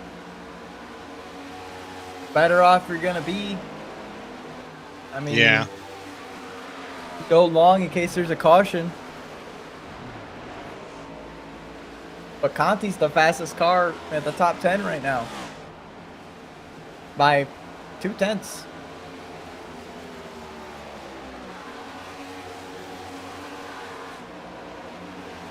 Fastest car on the field. Not bad. Not bad. No, fastest car in the top 10. Oh, in the There's top people 10. on new tires that are ripping his times absolutely to shreds because they're blowing their tires off. But Yeah. That makes sense then. Okay. Some of the longest lived tires too. Figueroa's boxing.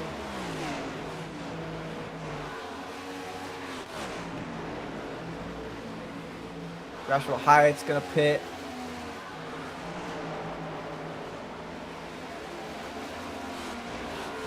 Joshua Hyatt.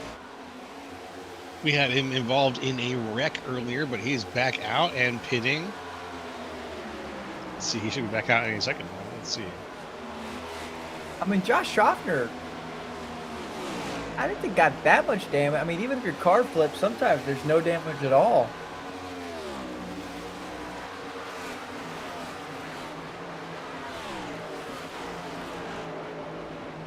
He's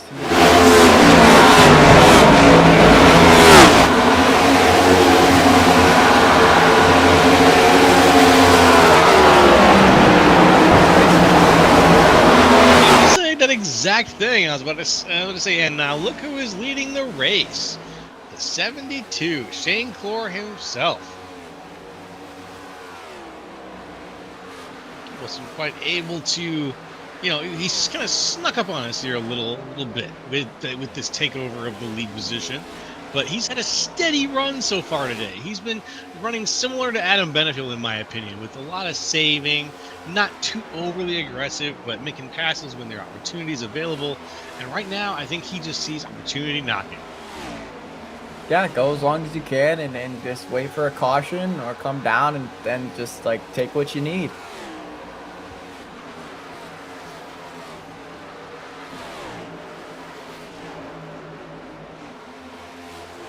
All right, and here he goes.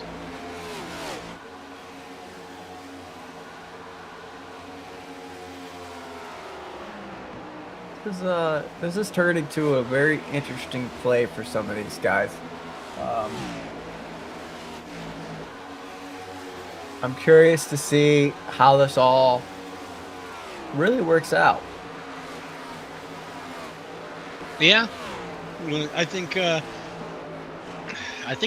there are so many strategies that we've isolated down, and some of them have had to get reset because of these yellow flags. I think that a lot of these guys are going into survival mode, just trying to get this car to drive as far as it can on whatever they've got, and then really be competitive when it comes down to the wire. But I don't think we're quite at the wire yet to like start throwing hands. Where we're on like 157, 156. Oh, we're at the wire right now. It's wire time. Okay. Yeah. Well, so here's the thing, right? Even if you saved, if your left sides are 70 to 60%, that car's gonna be free, right? So all these guys going long, if they decide to take two, that car is going to be a handful. And sure, are they going to maximize their time on pit road? Yes. But it's going to be extremely, extremely interesting to see what happens. Because if you go longer, you have to take less fuel. So that's 1 can. I think 9 gallons is 1 can, right? So you say, let's just say you take rights and 9 gallons. That's going to make you to the end. And that's a 7-second pit stop, 8-second pit stop, somewhere around there. Okay.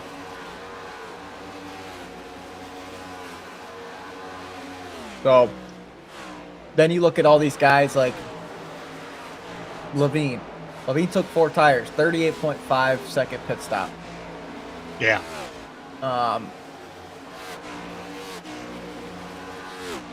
I don't really see a 2-tire stop yet. But again, it's still Not early. yet. Still early. Feels like we're running out of space here. We've only got about 15 laps to go. Yeah, but I don't think you make that's a 80 lap stretch. Well, 74, 70 lap stretch. Ugh. If he saved that much fuel, that's impressive.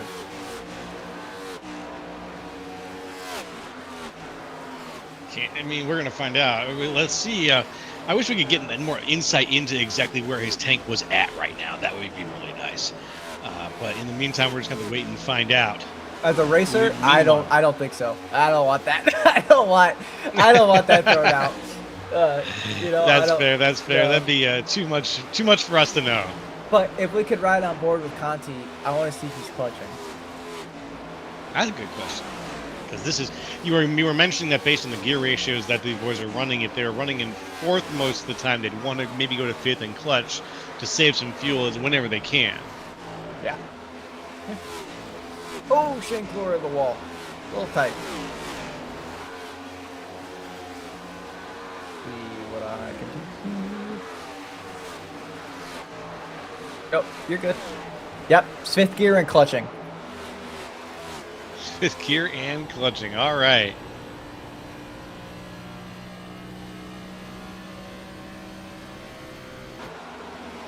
There he goes.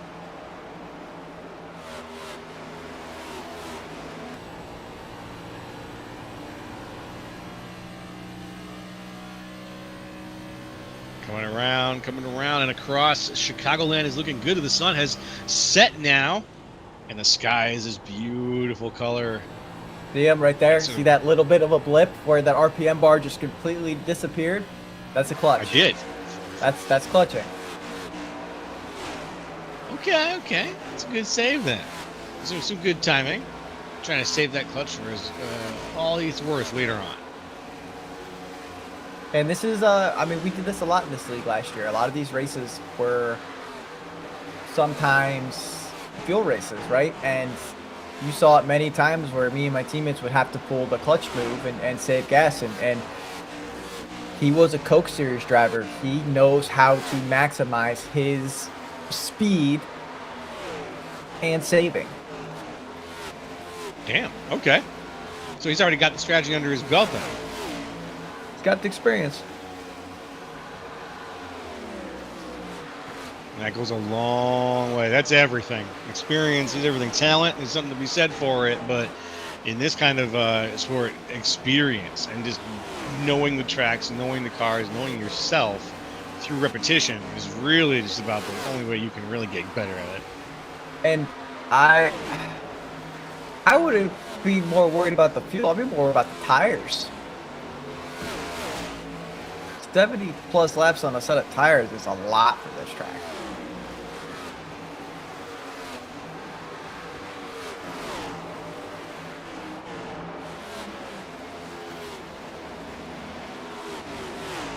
Leader still, Shane Clore still out and about. There he is. I don't know when he's going to pit because I don't think he's saving. I could be wrong. That's a good question.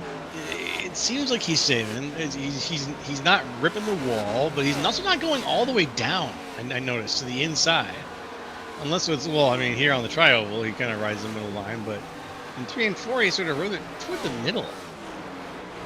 He's not. He's in fourth gear. He's not clutching. He's not lifting. He's just doing his thing. So, again, interesting. Interesting. Shane Clore out there.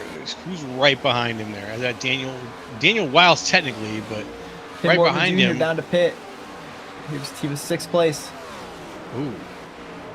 And a little smoke on the tires on Tim Mortman Jr. as well, as he's leaving pit lane.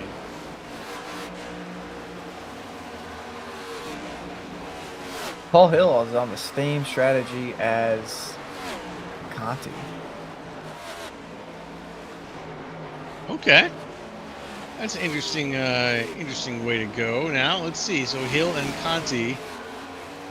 Conti now down to the inside, crossing the line, which means so does Hill. Well, Now I say back that, up. but again, not clutching.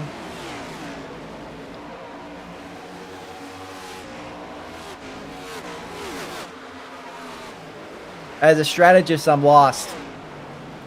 Yeah, I kind of am too. I got it. It's like I got it, but you know what? I'm also a little bit like, what is everyone? Everyone is trying something just a little bit different here. But Conti's strategy seems He's saving. to be He's just trying to save. He's the one trying to make it to the end. Then you have Maverick Davis and Paul Hill who are pushing, right? I think Mav is clutching because the way his car just broke free right there. Oh, this might be a caution. That is a cluster. Uh-oh. Ooh, that's ugly. Ooh, that's ugly. I gotta look on board at Mav. Clore's pitting. Shane Clore. Oh, Yep. Chris Vincent. Clore down pit lane. Keegan got into the door a little bit.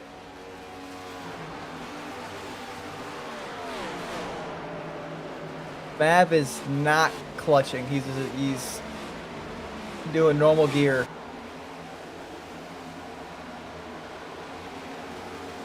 Not clutching, normal gear. We are on lap 171. We only got about 4 laps left to go.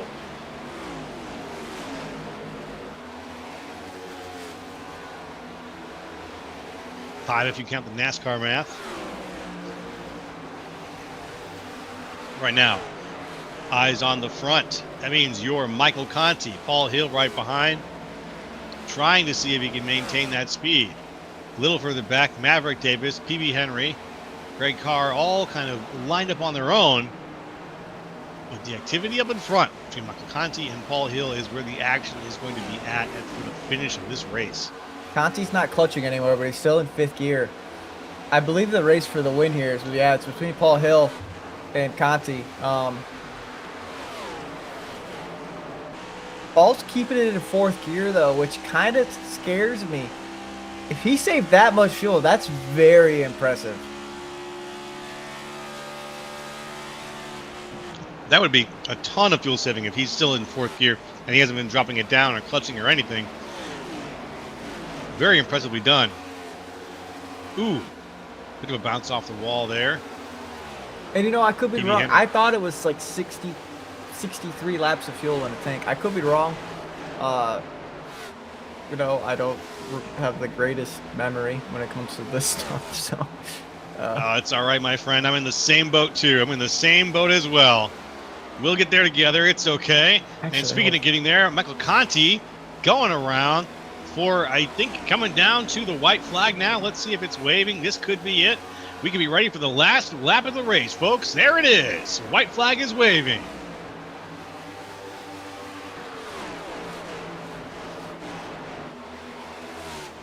Into 1 and 2. Michael Conti, Paul Hill, and Maverick Davis right now are the 1, 2, 3. Conti out in front. Can Hill get any speed on him? Let's see what happens. Into the back stretch here. Paul Hill high on the outside. Conti down to the inside. Is going to take advantage of the shape here. Try to do it. No real moves out of Hill. Conti down and across the line, but behind him, Maverick Davis doesn't quite make it, and Conti crosses the line for the win at the Thomas Mullins 260. strategy. I mean, in fact, these guys save that much fuel. That's it's incredible. Because I just checked my fuel calculator, and yeah, 63 laps. 63 laps. Yeah, a lot of fuel saving in this race, wasn't there? Some really great moves. Conti, fantastic stops. Hill, Davis, all really good plays.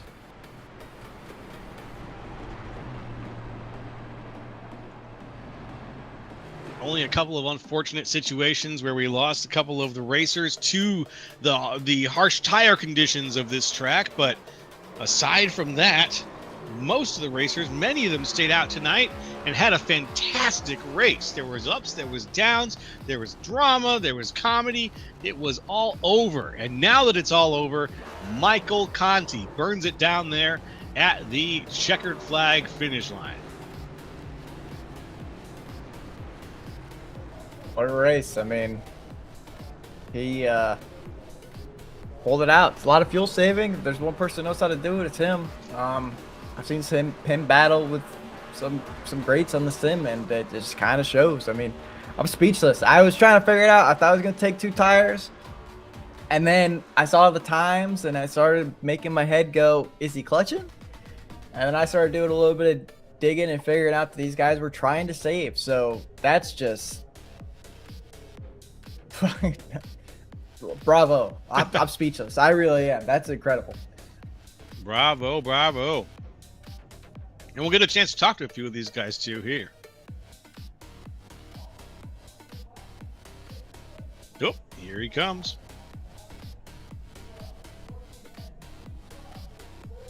Okay.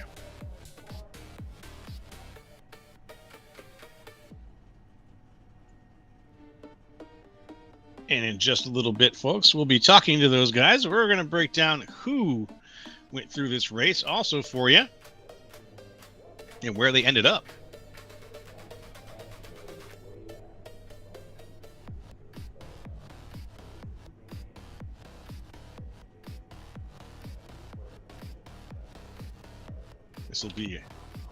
Let's go ahead and break this list down for you here. Michael Conti came across the line first there. Paul Hill came in second. Maverick Davis in third. PB Henry managed to get out there fourth. Greg Carr in fifth. Sixth went to Justin Levine. Seventh, Bryce Reiner. Eighth, Evan Say. Ninth, Brandon Pasalacqua. And 10th, Tyler Hunter. At 11th place, we have Thomas George with Lou Christian in 12th. 13th place is going to be Matt DiCiani with Derek Heitman, 14th. 15th is going to be Brian Johnson with John Binder, 16th. 17th, Cabin Rough with Chris Vincent 18th. 19th is going to be Randy Mullins with Keegan Sabilo 20th. All right. After Keegan Sabilo, Alexander Carr came in 21st. Shane Clore 22nd, Daniel Wiles 23rd, Tim Wortman Jr. 24th, Michael Filguera 25th, Joseph Causey in 26th, Chad Kibbe 27th, Luis Becerra in 28th, and Russell Black in 29th. 30th, we're going to have Kenny Powell with Joshua Hyatt 31st. 32nd, Jose Medina with 33rd, Nicholas Isaac. 34th, Paul Gallimore with 35th, Adam Benefield. And to round it out, it's going to be Josh Schaffner 36th. Yeah, a couple of those guys, unfortunate. Let's see. Yeah, looks like it was just a few there at the end who didn't make it across the line with us. But 36 cars up and almost as many down here at Chicagoland. Fantastic race. And now we are going to go through and talk to a few of those racers and see who we got here. First things first, we've got Maverick Davis, third place finisher. How you doing, Maverick? Not too bad, man. How's it going here in the booth? Hey, up here in the booth, it's been fantastic. We got the best seats in the house for what was a pretty exciting race overall, ups and downs wise. There was a lot going on here. Now, you won last week's race. I wasn't able to catch that, but you were a really great contender this week too, coming into Chicagoland. Were you excited, or were you ready for for the challenges you were going to face tonight in terms of managing tires? Well, I will say this. I'm just excited to have made the race, considering the fact I'm on a hot spot right now. My internet's been out since Tuesday morning. And, yeah, so the fact that the hotspot held on the whole race, man, especially in something, like this, where netcode is so finicky, even the slightest hiccups and being on a hotspot, man, it's sketchy. So I, we tested for this week. I knew the car had speed, and I was worried about not making it. And then, I saw Krobach was like, dude, just run on a hotspot. Try it on a hotspot. See if that'll run. And went up into practice. Was a little nervous about it. Had a couple latency things, but as soon as I got in here, man, everything ran smooth. And yeah, I mean, the race was pretty wild. I mean, I didn't expect there to be as many cautions as there were, but it still wasn't like it was an ungodly amount. So I didn't feel like it was a crazy pace fest or anything.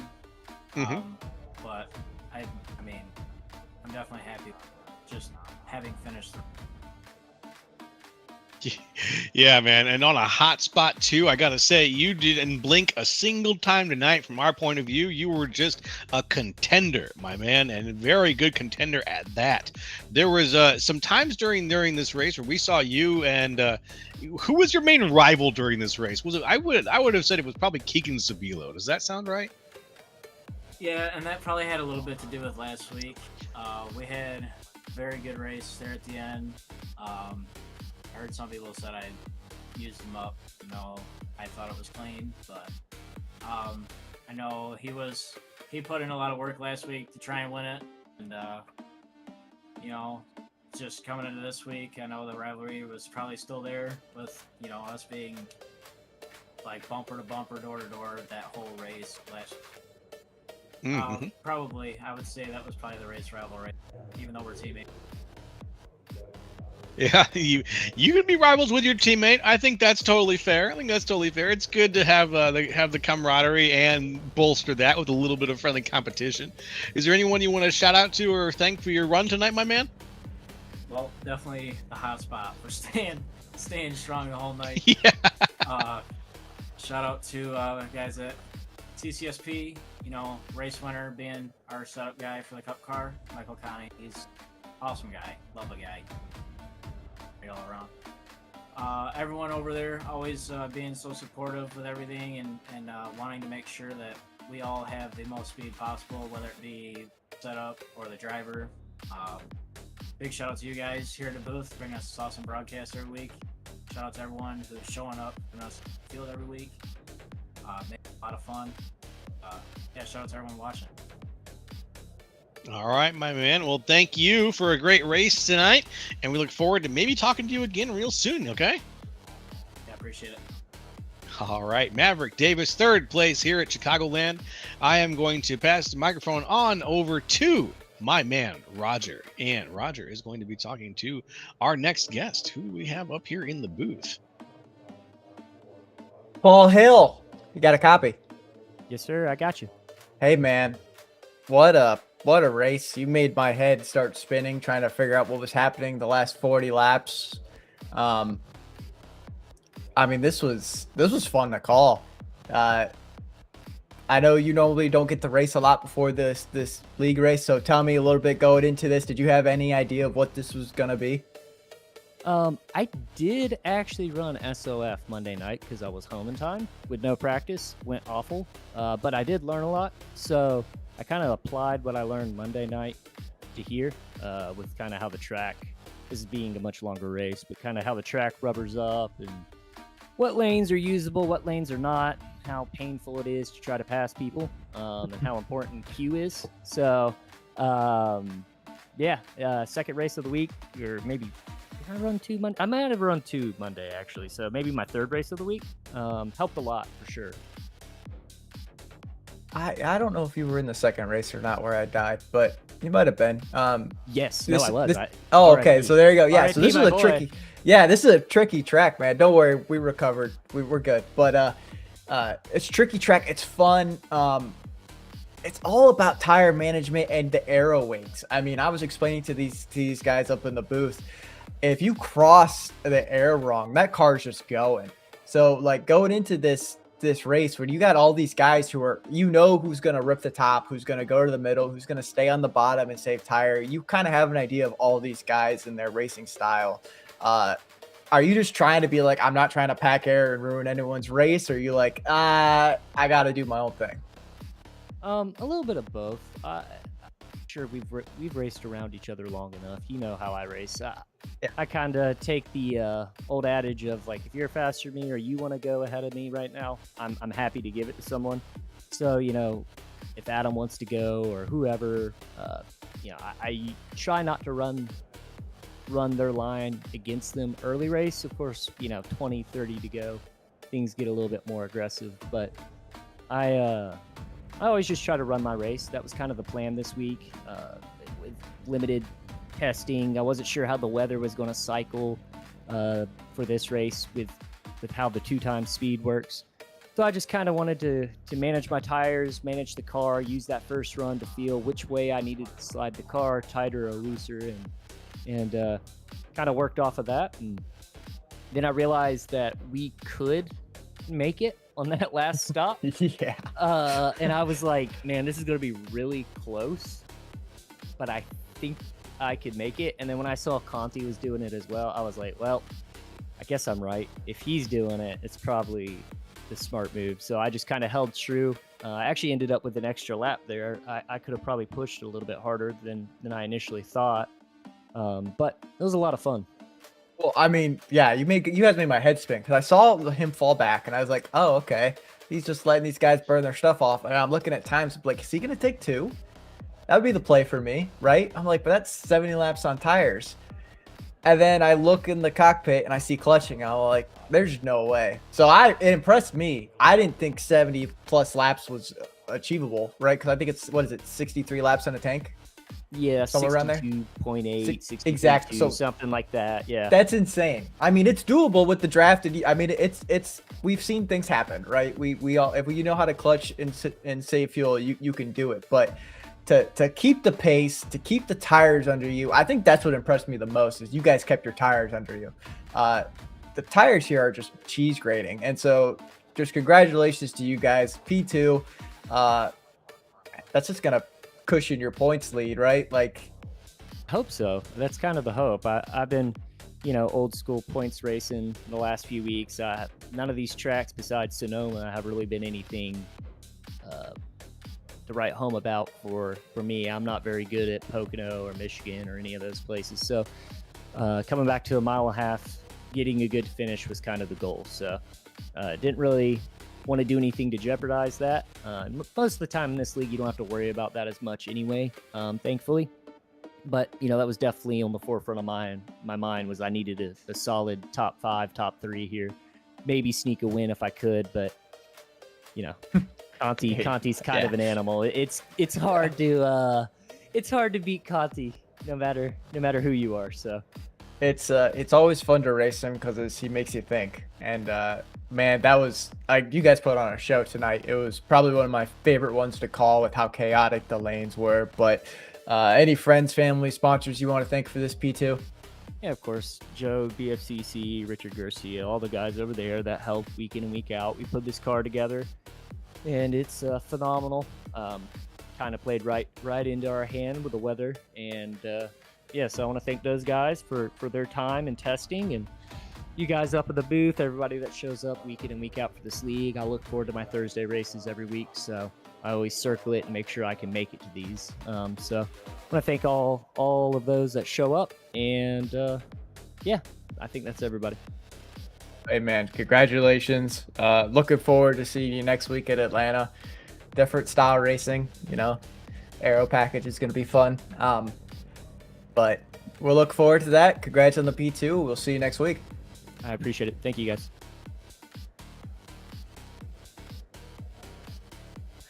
All right, Joe, bring him up.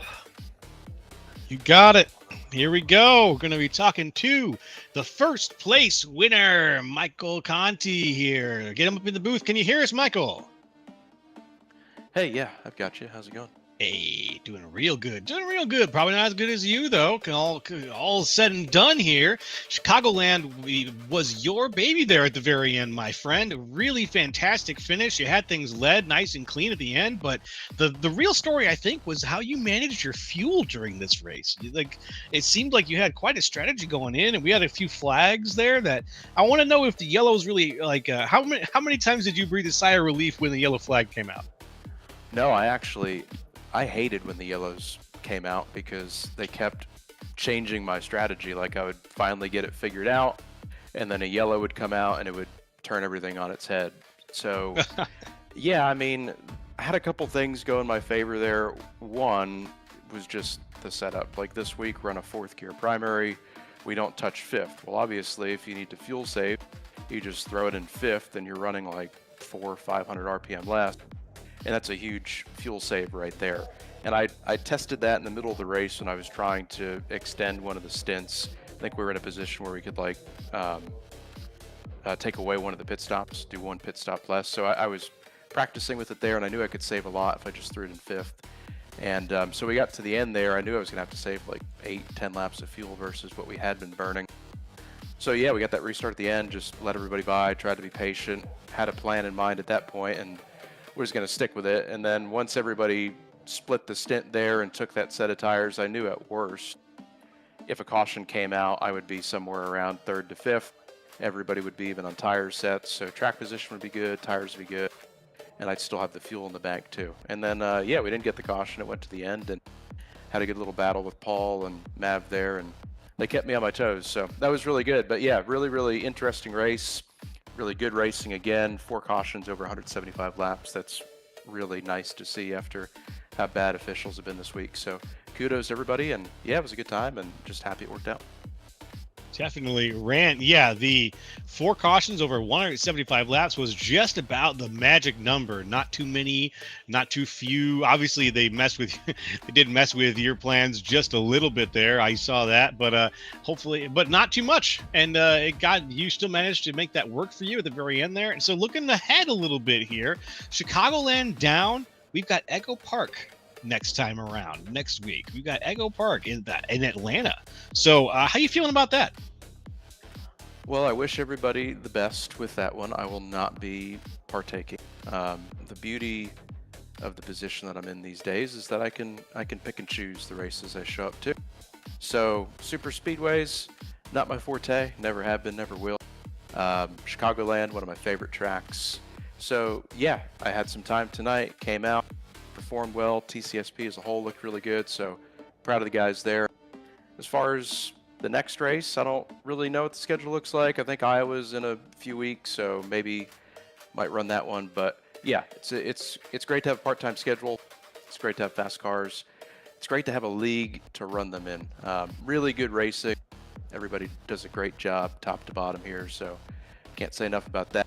And just thank you to everybody for allowing us to have this platform to race a lot of green flag laps. So super stoked about that. And yeah, whenever the next one is, I'm sure it'll be good too. And I'll see you guys then. All right. Anyone you want to shout out to? I just heard you shout out to the team there. Anyone you shout out or thanks for the great drive here? Yeah, just shout out to everybody at TCSP and their support there. We've got a great group of guys there making the stuff fast. Got a great support system, and a really potent group of customers who were up front tonight. Had a couple good runs with Keegan was up there, Lou was up there. So everybody at some point was up in the front competing, and that's a testament to what we're putting out. So great to see there. And yeah, thanks to Randy and everybody who puts on the league here. Appreciate the opportunity to race, and yeah, looking forward to the next one. That's awesome. All right, Michael, thank you for your time, and congratulations again for the victory here at Chicagoland. All right, thanks, Joe. Thank you. That was Michael Conti, first place here, and that is going to bring this broadcast to its natural conclusion. Not bad, not bad. How you feeling, Roger? I'm dying. When you asked me about Auto or Atlanta, I knew the answer. I knew. It's well, you should have he gets to pick where he wants to run. You know, I mean, but no, he gets to pick where he wants to run. I would love to see him race a plate track, but it's not gonna happen, right? Those are few far in between. But yeah, he gets to pick where he wants to run, and it's a good place to be in. I mean, I don't blame him. Pick the tracks that you like and have fun at, and enjoy your time. All right. Yeah, it's true. Yeah, when you get to pick and choose, you got to pick the right ones, and he picked good with Chicagoland today, obviously. He came in and showed everybody how it's done. I agree. Are you excited for Echo Park? Are you looking forward to it? Well, I got turned by my teammate last time we were there. I won some races. It's a fun place, right? It's fits my style. Levine and I are gonna work together, so that's always fun. It's a plate track. It's drafting. It's pushing. It's drafting. So it's always up my alley. I love it. It'll be fun. This league has a lot of good plate racers, so it'll be a fun one to call. Awesome. Yep, and I'll be there to call it with you. It's going to be a fantastic time, and we'll get to it. So I think that if you're good to go, I'm good to go, and we'll bring this thing to a close. How about that? Now let's finish her up. All right. Well, folks, if you're watching here, thanks for making it to the end of the broadcast. And from the entire Grid Vision team, we want to thank you for watching and participating. For them participating in the chat. For more information on getting your lead broadcaster supported in gridvision.live, hit us up on Facebook, Discord, or info@gridvision.live. Big thank you goes out to Andrew Cardinal IV of Whiplash SimCams for providing the beautiful cameras we use on all of Grid Vision's broadcasts. And once again, congratulations to Michael Conti on winning tonight's race here at Chicagoland, the Thomas Mullins 260 on the OB Builders Cup Series. This has been Joe LaCastro, Roger Pierce, and Austin Darbyshire. And hey, we'll see you next time on the grid.